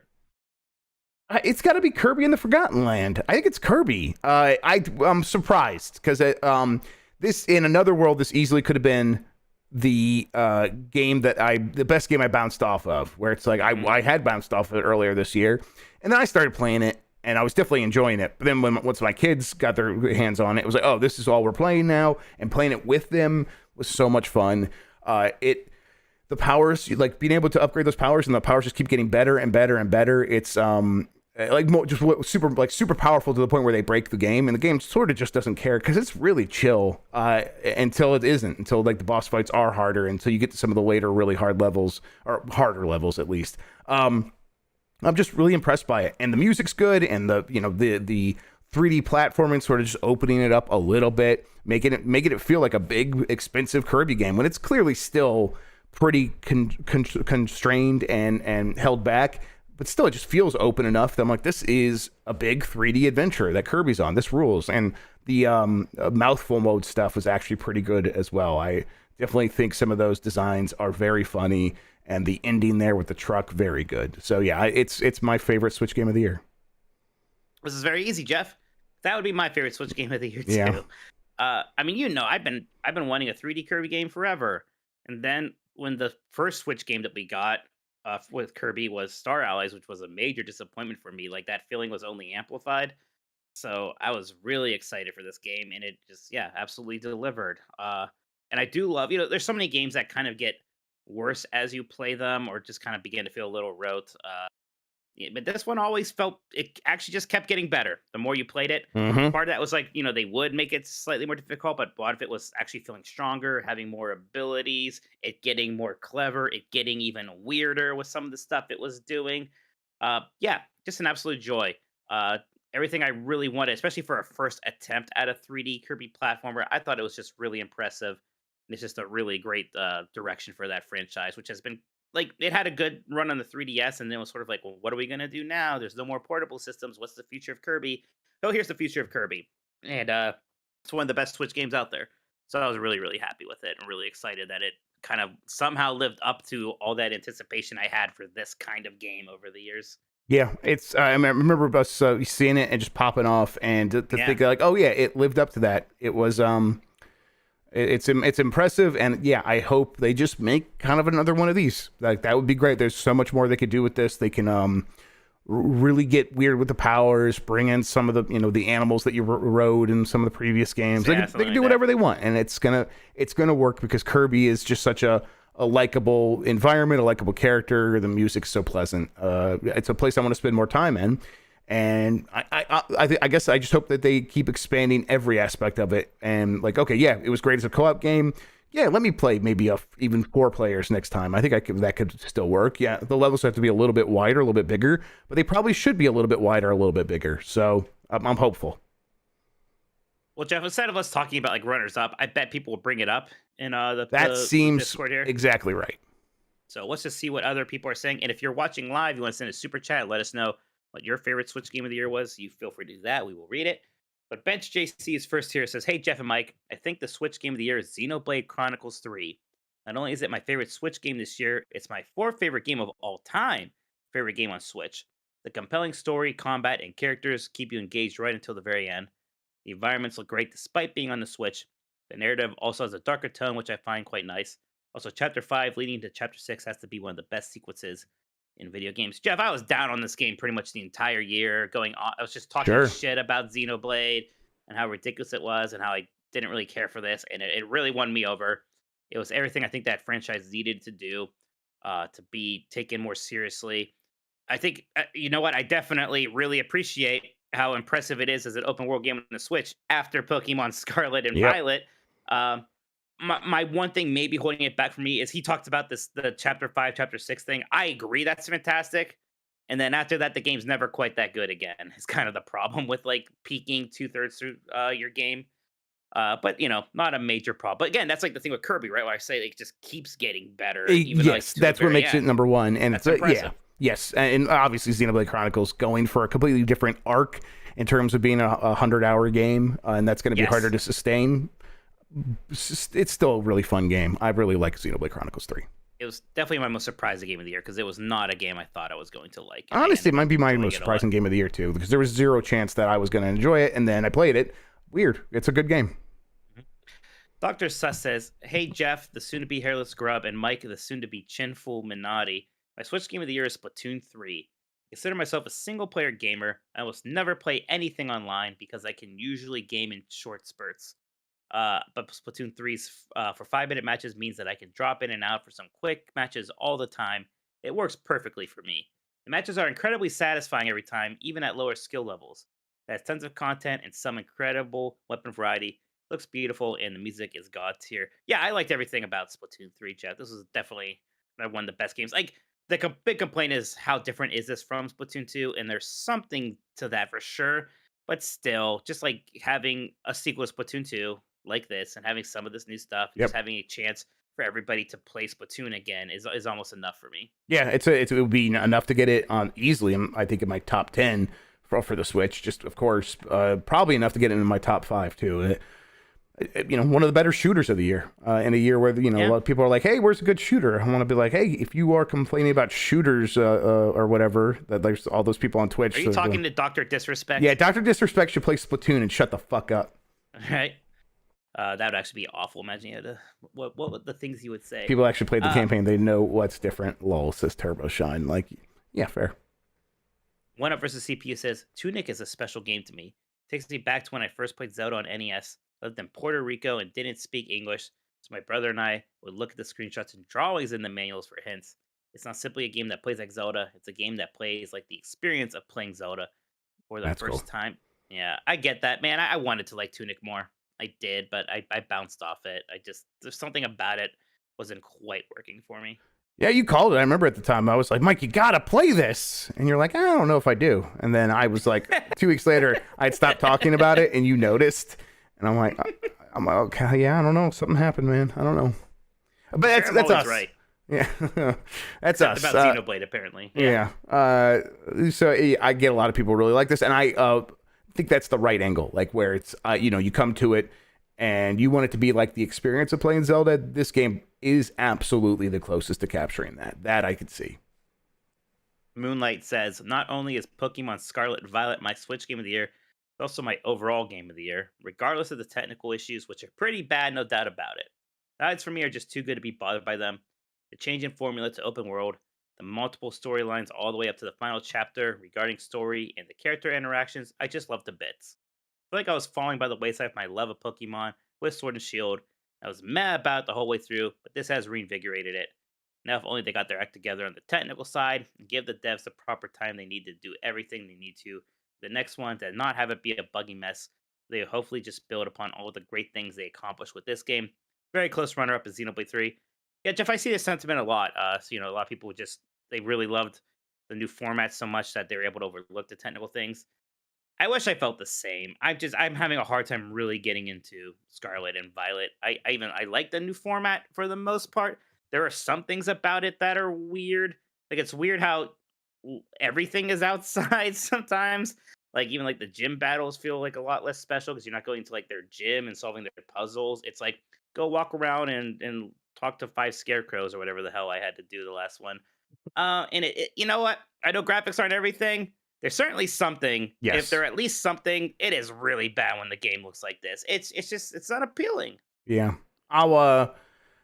Legends Arceus is one of my favorite games of the year, so that's where I'm at with Pokemon. That was great. I don't need this. Yeah, I guess I'm waiting to see if someone brings that up because absolutely, I liked Arceus a lot more than Scarlet and Violet. That's the direction a Pokemon game that I'm interested in. Soisuke, third chairman, Grubb Clan says, my Switch game of the year is very easy. It's Kirby. Such a fun game. That was. And it stops there. But we agree. No, I think he's trying to be all, it's Kirby. Such a fun game that was. Oh, I'm just He's reading being it Yoda. wrong. Such a fun game that was. Yes, we agree. Sosuke's our Yoda, absolutely. Yes, that's what I always say. God Rizla says, easiest choice of my life. Xenoblade Chronicles 3 is my game of the year for Switch. Most technically impressive game on the Switch this year, alongside having an amazing story with heart, soul, and great character writing. I'll add it also it's the only game this year, Jeff, that has Uni in it. It also is the only game that has Bobby Hill. Wait, who's Bobby? Joran. Oh my God, you're right. Holy shit.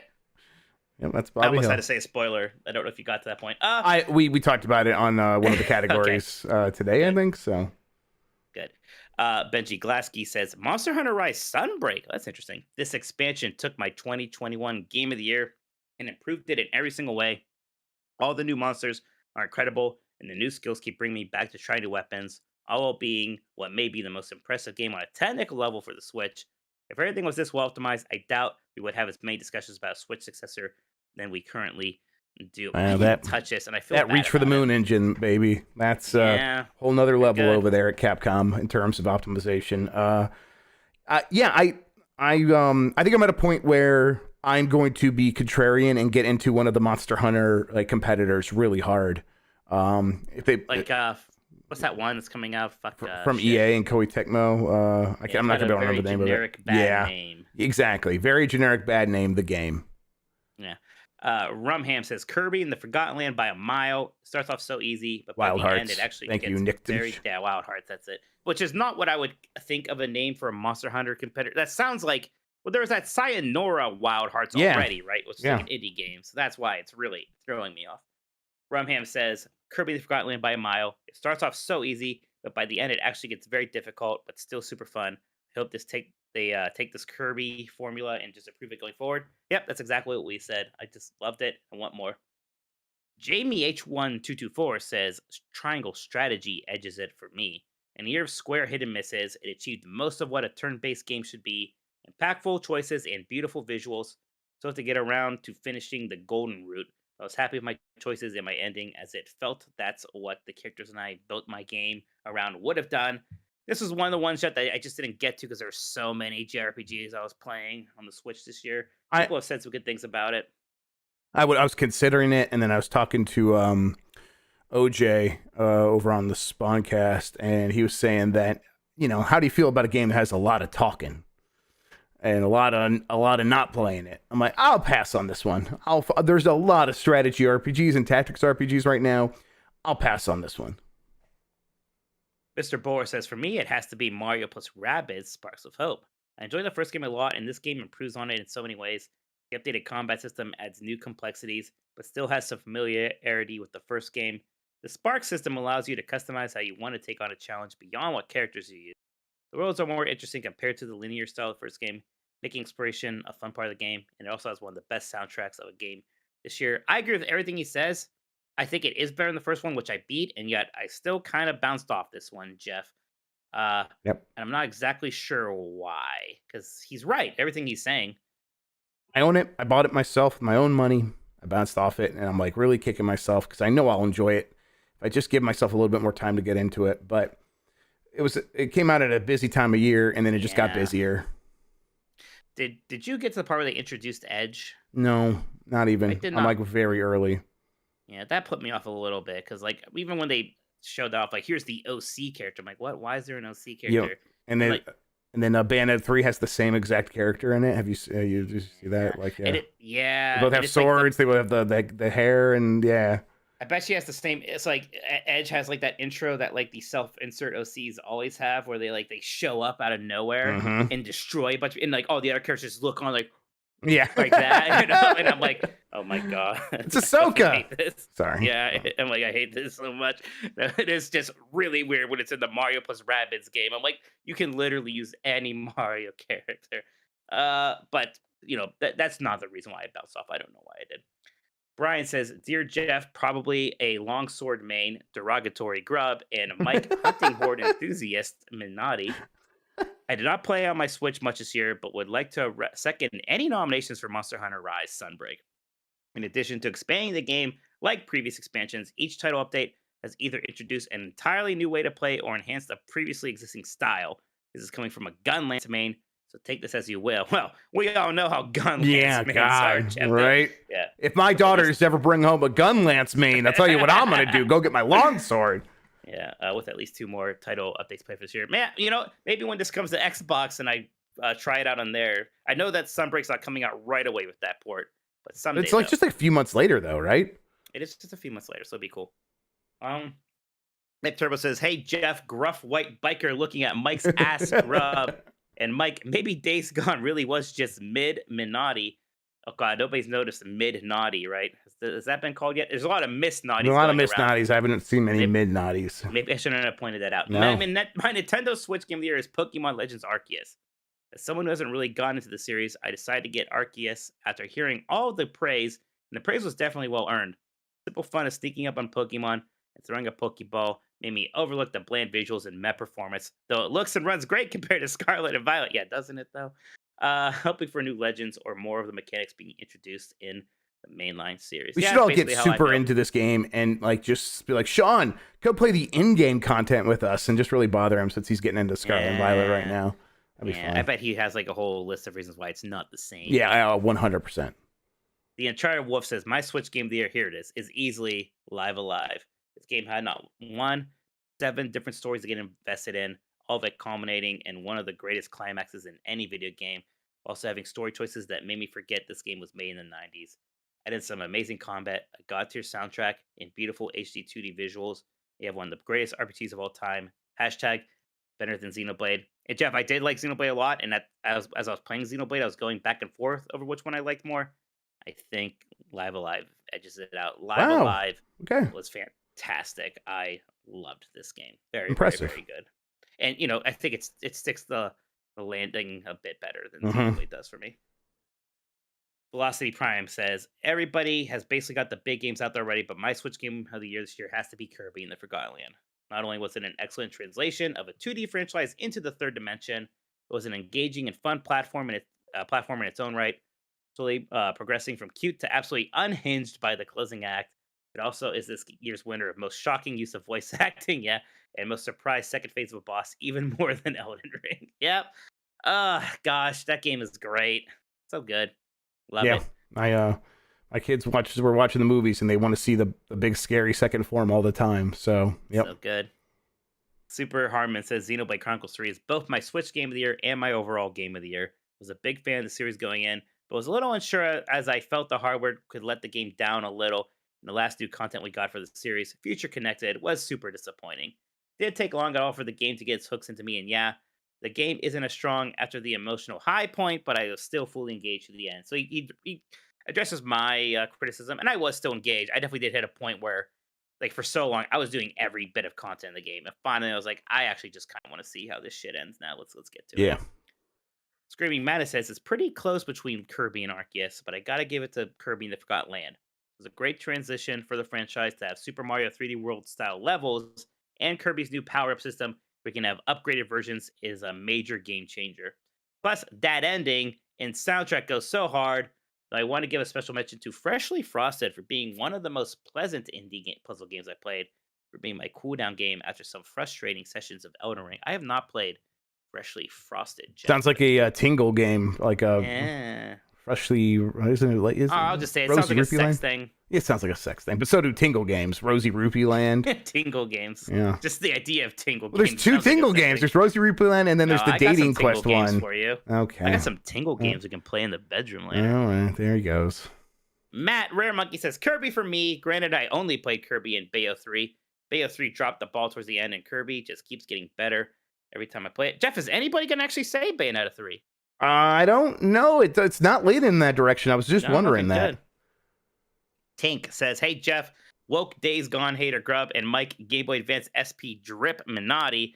Live Alive might be my favorite game of the year across all platforms. It's a charming JRPG with lots of variety, and it doesn't overstay its welcome." Rachel Kaiser will say Bayonetta 3. Hey Rachel. Rachel, the Bayonetta 3 defenders entered the chat. That's right. Yeah, Live Alive, so good. I'm every time I see a Live Alive answer, I get really happy, Jeff. Yeah. Thank you. I'm gonna go back to it.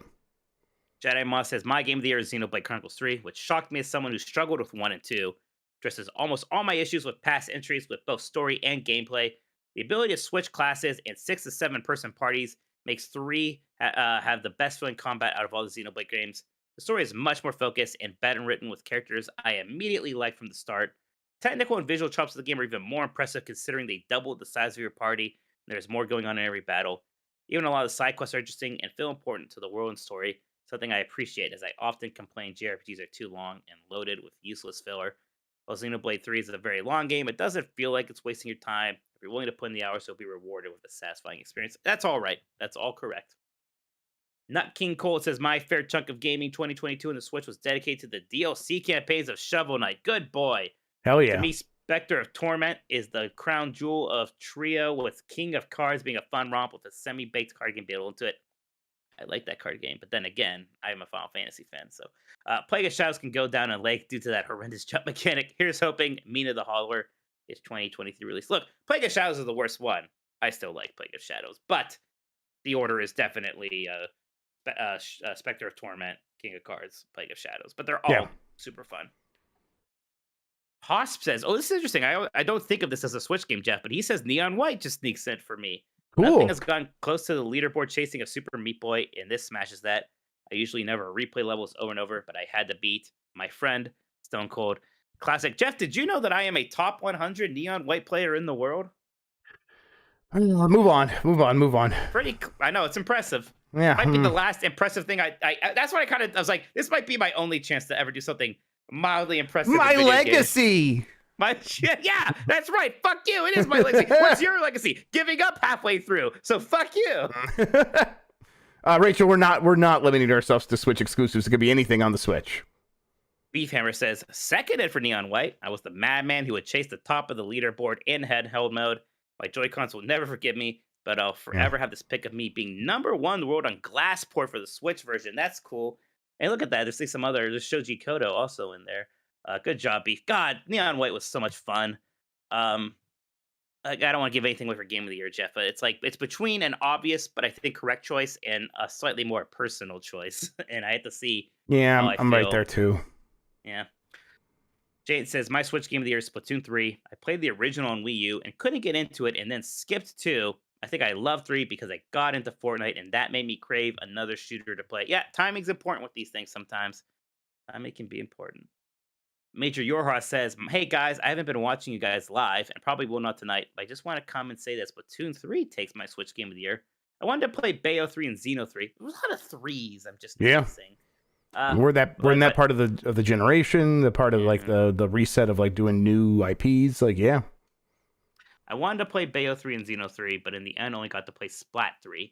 Kirby was amazing, but getting a new Splatoon really reminded me of how much I love the series. Lenny Cool Dick Denver says, hey Mike, we're doing the nicknames here too, Minotti. And Jeff, the holes are where I put my kid when it's my turn with the Switch. Grubb. My game of the year is Xenoblade Chronicles 3. Xenoblade as an RPG series has always hit for me in a way other modern RPGs haven't, aside from Dragon Quest XI. And I think that 3 might be the best Xenoblade to date.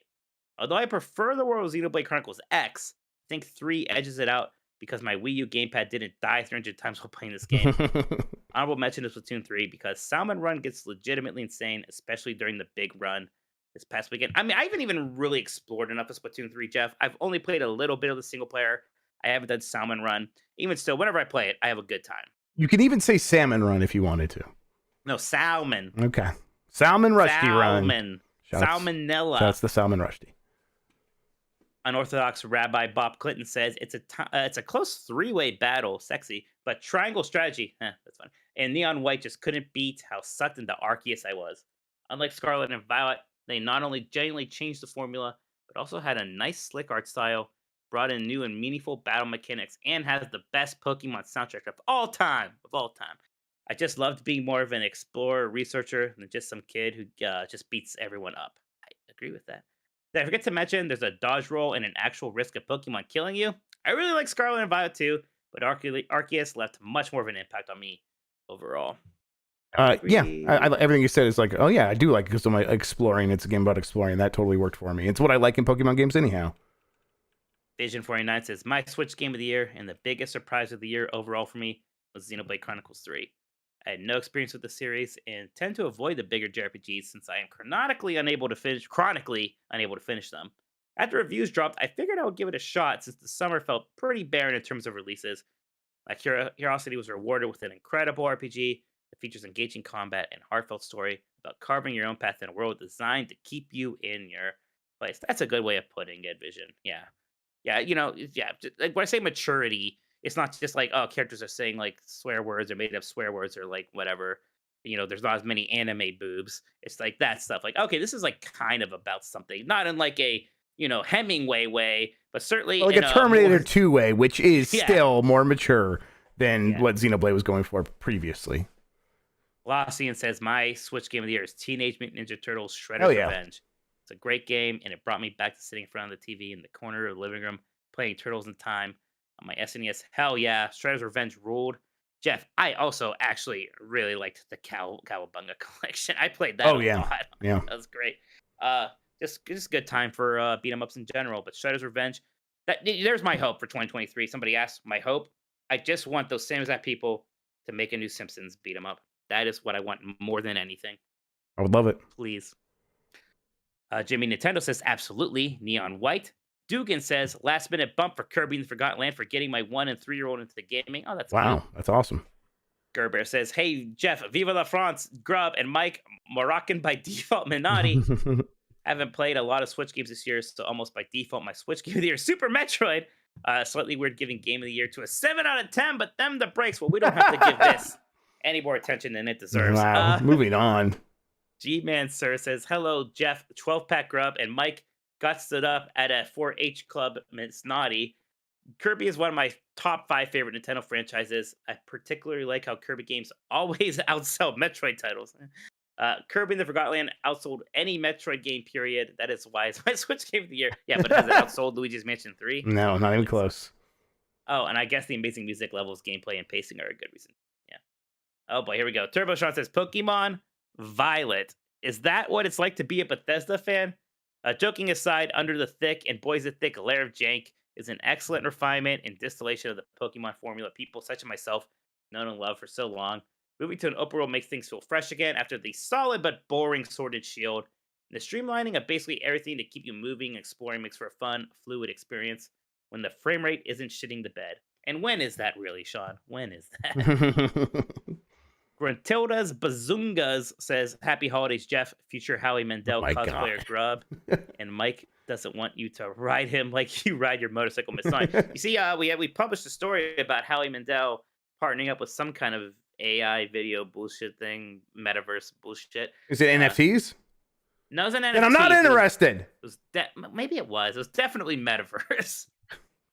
Anyways, we're making our own metaverse pivot over at Giant Bomb. So yeah, how's that going for you? The developer of the game asked us to make sure that we point out that it's not really a metaverse. It's just Tower Unite because they didn't want the bad vibes of being called a metaverse. It's like it's a joke, but even as a joke, they're like, please don't call it a metaverse. Wow, that is incredible. Wow. Okay. Well, I hope I'm not telling like stories out of school. It's like fine, it's whatever. It's just that is very funny. That's very funny. Gratona's Bazookas continues. I guess Neon White doesn't count because I played it on PC, so it's going to be Kirby for me. It probably has one of the best late title cards ever with that incredible song. Neon White's so good. Gaming in the Clinton year says Kirby in the Forgotten Land is the correct choice, but I would like to shout out Tinykin and Grapple Hell Dog. yeah. Assuming the quality of the demo holds up, Little Gator Game might sneak onto my number 2 spot. It's basically a short hike meets Wind Waker and drops tomorrow. Yeah, I can't wait to play that. Why has society decided to decide game of the year before the end of the year? Look, Clinton, I'm going to be doing other shit at the end of the year. And then in January, I'm not going to want to do hard stuff. So, I mean, no one honestly, that's what happens. No one cares about this in January. It's that simple. And it's all made up. It doesn't matter. That's why. I mean, look, yeah, this is like, I'm not going to be able to maybe say River City Girls 2, which I might not play on Switch anyways. I'm not sure. Randy says the best game I played that probably came out on Switch, although I played it on a PC, was Cuphead's DLC. Maybe Sifu, which probably also came out on Switch. Did Sifu come out? I think it did. Yeah, on Switch, yeah. It did? Yes, it did. Well, fuck me. The best game I played on Switch this year, which is the only game I actually put on Switch and can confirm its existence on Switch, is Kirby in the Forgotten Land, which is pretty good. And then, Jeff, lastly here, and look at that. Oh my God, just under the wire. It says, I know everyone didn't like the story of Bayonetta 3, but I don't play Bayonetta for the story. I played for its amazing over-the-top combat. Also, I can't forget the sassiness of Bayonetta. I don't think there was a game that put a bigger smile on my face and made me laugh as much as Bayonetta 3 did this year. If a game makes you happy, it puts you in a good mood, no matter how bad of a day you're having, what more can anyone ask for from a video game? And that is completely fair. So look at that. Got in there. Jeff, by far, our 2 most popular answers here were Kirby in the Forgotten Land and Xenoblade Chronicles 3. And I think Legends Arceus was kind of a close not close third, but a distant close, third. But it was third. Yes, it was third. And Scarlet Violet got mentioned in there. Well, as well. Splatoon 3 may have gotten mentioned as much, actually, as Arceus. Yeah, okay, so there's a mess for 3. That's fair. But it's, I'll say this. Despite Dominic Malta and despite Rachel Kaiser being here, I am pretty glad we put Bayonetta 3 on our most disappointing game of the year list at Giant Bomb today. Yeah. I feel like that's the only explanation. I think as we get more and more removed from it, history's going to look at it through that context. There is something weird about, I played a little bit of it now, where you want to be playing as Bayonetta, and they're like, well, no, you got to be playing as these big, slow kaijus at the same time, and that's going to actually break up the combat. I'm like, wait, why would you do that? This game felt so good in Bayonetta 2. Why are you trying to make it feel slow and clumsy now? Which, it feels powerful, I guess, but mostly it feels slow and clumsy, and it's just kind of missed it. It missed the mark, but I'm glad people mentioned a lot of the games I was going to mention. There at the end, Tinykin. Someone did mention Sifu, which is on Switch. It's number 50 on Metacritic Switch for the year. Let's see. I had a Citizen Sleeper was one I started playing recently, and I was really into. That's on Switch as well. Like I would have mentioned, and again, I kind of mentioned them earlier, like 13 Sentinels, which again just got ported to Switch this year, but I like that a lot. And then Power Slave Exhumed was kind of the other one I would have mentioned. So, but otherwise, I think everybody kind of hit up on everything that was pretty notable. Let's see. Record of Lotus War, Deedlit, and Wonder Labyrinth. That sort of Castlevania looking game. That's the only other one I would want to mention. But there we go. Jeff, why don't we read these super chats? We've got a few here from throughout the show. Yeah, let's do it. I have the stream elements right here. Let me get it there, and I will read it now. And of course, if you want to send in a super chat, you can still do so. We will read all of them before the end of the show. Let's start here with Jeremy G. Congrats on making the Game Mess Fantasy Football Playoffs, Grubb. Mikey finished dead last. What will be that clown's punishment? That's a very interesting question, and I am taking recommendations. I definitely deserve punishment. I tried. It wasn't like, oh, you didn't update it or whatever. Every week, I was trying to get players in there. My team was just very bad. My team was very bad, and I got lucky because I'm like have one of the lowest point totals of the year, but I won like 6 or 7 games in a row earlier in the season. And then since then, it's been real bad. A lot of my players did get injured. They are starting to come back now, which might help me some. But yeah, I kind of barely just squeaked into the playoffs. yeah, so we'll figure out his punishment. We'll come up with something before the end of the year. He's already shaving his beard, but I guess that's not much because it's going to grow right back. You want me to have a mustache instead? Yes, there we go. We'll come up with something. We'll come up with something real. Okay. We You're can just play gonna a make game. me play. You're just gonna make me play some of Ball and Wonderworld or something. Just admit it. I did buy a physical copy of Balan Wonderworld. Rigo Romero. Hey, Dogs. Bandai Namco has helped make some of the best Switch games. Do you ever wonder how bad or wrong direction their Metroid Prime was for Nintendo to cancel it? Yeah, I mean, I think it's a very different kind of game than what they were probably making previously. Nintendo knows what it's like to look at a Metroid game, and be like, this is being made by an outside team, Team Ninja, and boy, it's not going to end up that great. We need to step in now. But I don't know. It probably just got to a point in development where it was going to need a lot more time, and they're like, it's not that great now. Why are we going to waste a lot more time on something we're not sure about? Let's just reboot it. It's probably something along those lines. So I wonder if it's almost more of a resource thing where they just never actually got much done on it. Yeah, and then probably. it was just like, oh, this isn't really. I don't know. Let's just get Retro's not actually doing that much interesting anyways. So why don't we just have them do it? And shout out to Rigo Romero, who is one of a handful of people who re-upped their memberships to the channel today, including G-Man Sir, Luke Tone, Infertile Tim, and Rodrigo Pinto. Shout outs to you. Oh, here's one earlier one from Uriel Delgado. Can you guys do the Among Us drip pose as a gift to your followers for Christmas? Do you think new Armored Core will play like a Soulsborne? What is the Among Us drip pose? I don't know. We'll figure it out, and we'll do it on one of these upcoming episodes. Yeah. So yes, we'll do it for you. And no, I don't think Armored Core will play like a Soulsborne, at least not mechanically. They said as much to Kat Bailey at IGN, yes. I believe, in an interview. So, and it sounds like you're gonna just pick missions and I mean, the fact that it was called Armored Core 6, I feel like was them saying this isn't like a reimagining of Armored Core as a Souls game. Yes. This is the next Armored Core. Right. I people were saying the term Armored Souls before it got revealed, but then it said Armored Core 6 and it had the subtitle and everything. And it's like, okay, no, they are just making another one of those. And obviously it's going to have the biggest budget an Armored Core game has ever had. Yes. It's going to be so. I'm sure there'll be some of that DNA in there too, yeah, but it's not going to be like an open world. You die and you have to go get your soul. Dodge roll and stuff. Yeah. Let's see. From B Traven, what is your guess for when the Tears of the Kingdom Nintendo Direct comes? February? Could be. There's been February ones in the past that would make some sense. That sounds plausible. It's just a matter of when are they going to want to talk about the Switch Pro, right? Like and like what's coming after Tears of the Kingdom and all this other stuff, right? Yeah. There's going to be some kind of, I hate to say this word, it's got to be some kind of Nintendo news blowout at some point in 2023 about the future, what that's going to look like, right? I just don't know when that is. And maybe that's just completely after Tears of the Kingdom comes out, even, in which case, then in February, you can talk about Zelda. Yep. I think February is probably when it happens, but that doesn't mean it will. And there's just every likelihood that it won't. So we'll see. From Burrito. Hey guys, great to see you both. Question, do either of you consider yourself an audiophile? And what's your favorite set of headphones to use? Love you. Love you too, Burrito. Mike, you don't consider yourself an audiophile? No, absolutely not. I always have HyperX somethings for those are good. The PC, and they're good enough. Yep. I do not consider myself an audiophile, but I like things to sound good, and but I just don't want to obsess over it because I know it's a bottomless pit, and I will obsess and spend way too much money and time. So I try to find something that works pretty good, and usually that is going to be some decent thing in the gaming space. That's whether it's a gaming headset or like the Sound Blaster soundbar that I use with my computer. That's very, very good. The Katana V2, I like that a ton.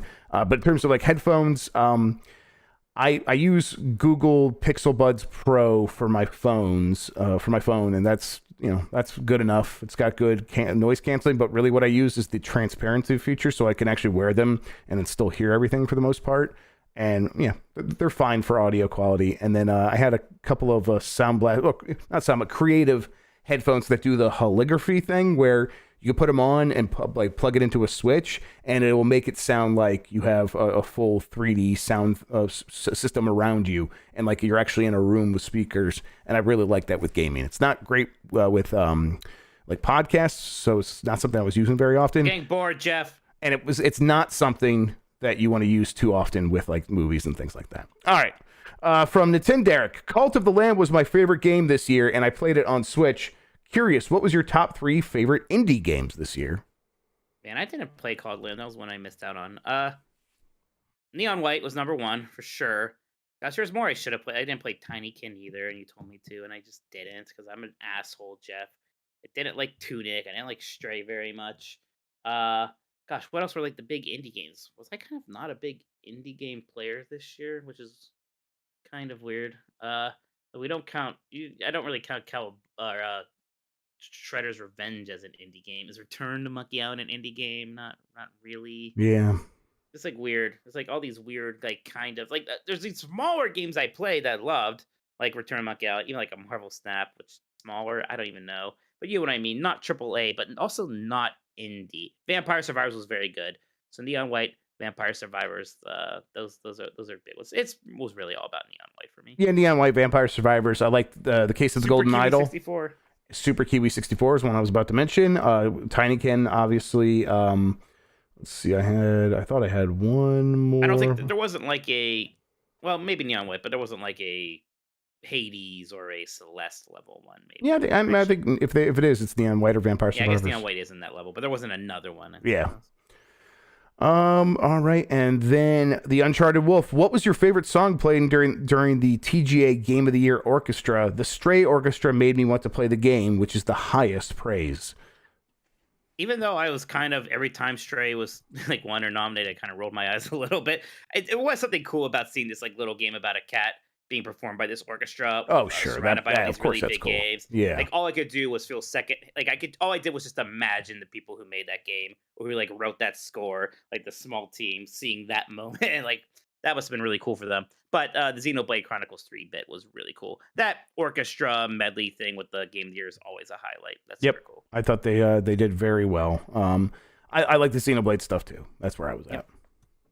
Mike, that does it for the super chats. Back to you. Yeah, if you guys still want to send in a super chat, we will still read it before the end of the show. Jeff, you've been playing any Nintendo games this week? Not many. I decided to catch up on some other stuff from the list. I was gonna start Sparks of Hope in a much more real way, but didn't get around to it. I mean, yeah, I'm playing Kirby a lot. Like my kids still want to play Kirby all the time, so still doing that. We have like officially delegated one Switch to one girl and the other Switch to the other one, and the one that's home during the day most of the time is Addie, and she has the big Switch, which is the home Switch, which means you don't use Daddy's account on there because Emmy needs that for the blue Switch because that's not the home account. So we are basically working on another save of Kirby, and she's begun like I unlocked most of the powers, but I didn't do all of them. I was kind of like focusing on a handful. She like unlocked the Dragon Fire one tonight, and I'm like, oh wow, that looks incredible. I'm like, I got to go try that. So I'm still discovering new things in that game to love, and that's that's kind of where I'm at. I mean, I've been playing a handful of other things that are on the Switch, but I'm playing on the Steam Deck though. Still Atari 50, very good. I need to try that. Yeah, and then Super Kiwi 64, which we talked about. Where did we talk about on this show last week? Yeah, because you brought it up, and then first you were talking about Giant Bomb, and then we talked about it last week, and then I downloaded it, I think, right after, and like played through it in a couple of nights, and it's very fun. Yeah, I kind of actually do wish they would like just take those mechanics and like make the full size 3D platformer with it. They're good enough to support solid. a much bigger game. Absolutely, I'm sure that's a lot more work, but they did this, and I hope it's successful at $3, and I hope they can kind of build on it from there. I'm sure getting mentioned on GiantBomb.com helped them, Jeff. I hope so. And of course on Last of Nintendogs. Of course, yeah. That's where the real stars are made. Yes, where the real money from the movie's made. I don't know why I made it. Merchandising. I had a GameCube night on stream for the first time in a while. Finally, Did you eject a disc live on camera for the first time in your life? Not live off camera because I wasn't going to point it at there, but I did inject the disc. Yes, I did do that. What motivated it was so I played Need for Speed Unbound and was like, I want to like this, but it's just kind of annoying. I was like, I have Need for Speed Underground 2 for the GameCube because people say it's one of the better racing games on the GameCube. So I actually played that. I was shocked, Jeff, that it's actually very similar to Need for Speed Unbound. I didn't think they were making like open world driving racing games on GameCube. I thought in my mind we weren't really doing that until Burnout Paradise, even though like Driver and stuff existed like, way before that. So I was pretty shocked that that's what this was. It was very much what you're kind of doing. Need for Speed Unbound. You're going around the map in the city.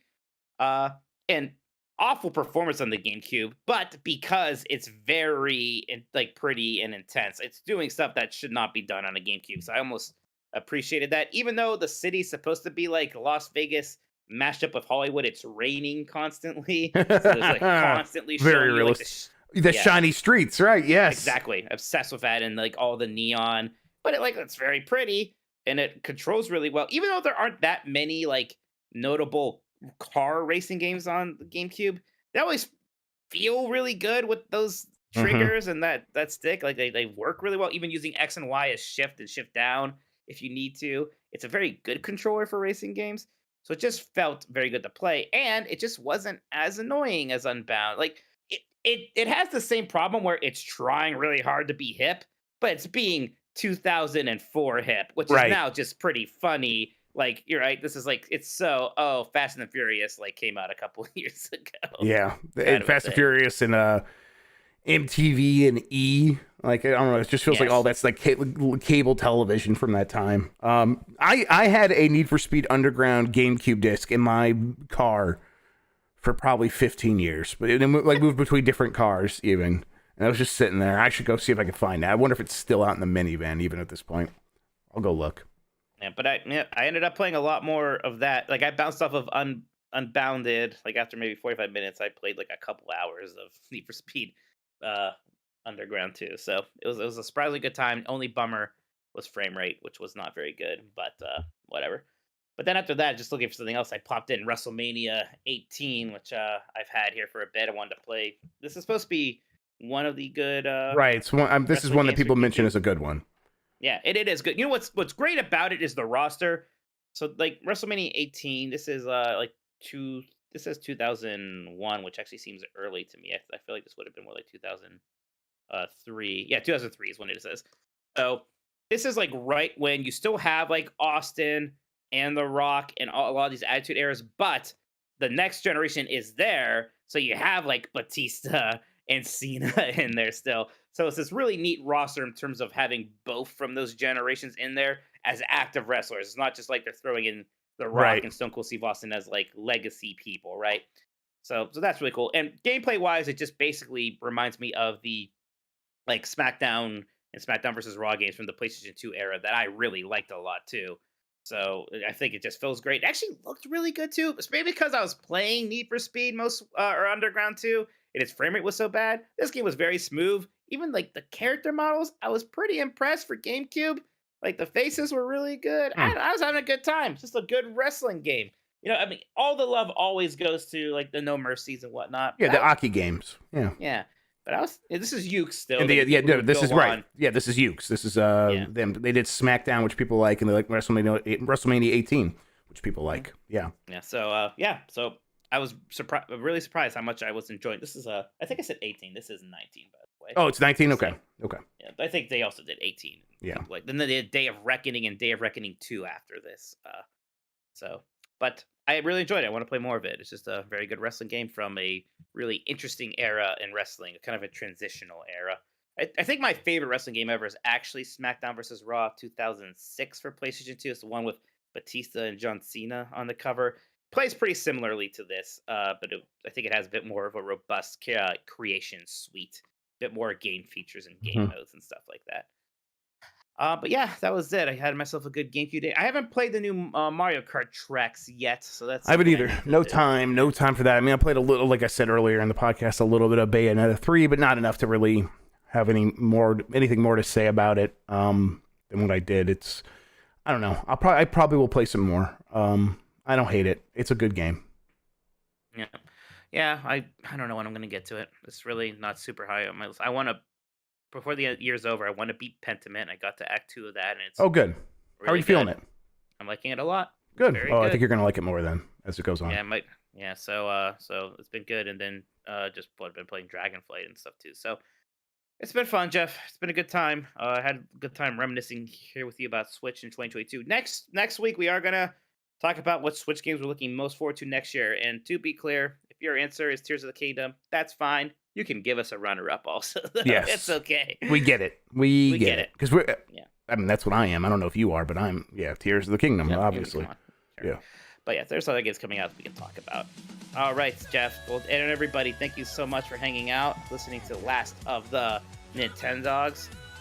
Jeff, are you guys doing more Game of the Year stuff at Giant Bomb tomorrow, huh? Yes, we are. We're going to be doing our top 50, and then we're going to cut that down to 20, and then we're going to do a whole thing. But I'm looking forward to having some real good conversations about some games that came out this year.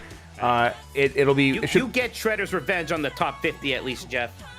I think I could do that. Yeah, it's 50 games. I can make that Do happen. it for me. I'll make that. I love Shredder's Revenge. I mean, it's no Streets of Rage 4, which we need to go back to. When's the last time you played Streets of Rage 4? Oh, I play it all the time. Okay, cool. Okay, then you know. Certainly this year. Yes, it's got so many awesome things that they've added. It's just an So incredible good. They game. have like that roguelike mode. Yeah, that's what I played that recently, and it's again, I played it multiple times now. It's real good. Jeff Grubb on Twitch and Twitter. Hang out. Giant Bomb tomorrow, everybody. Bye. Bye.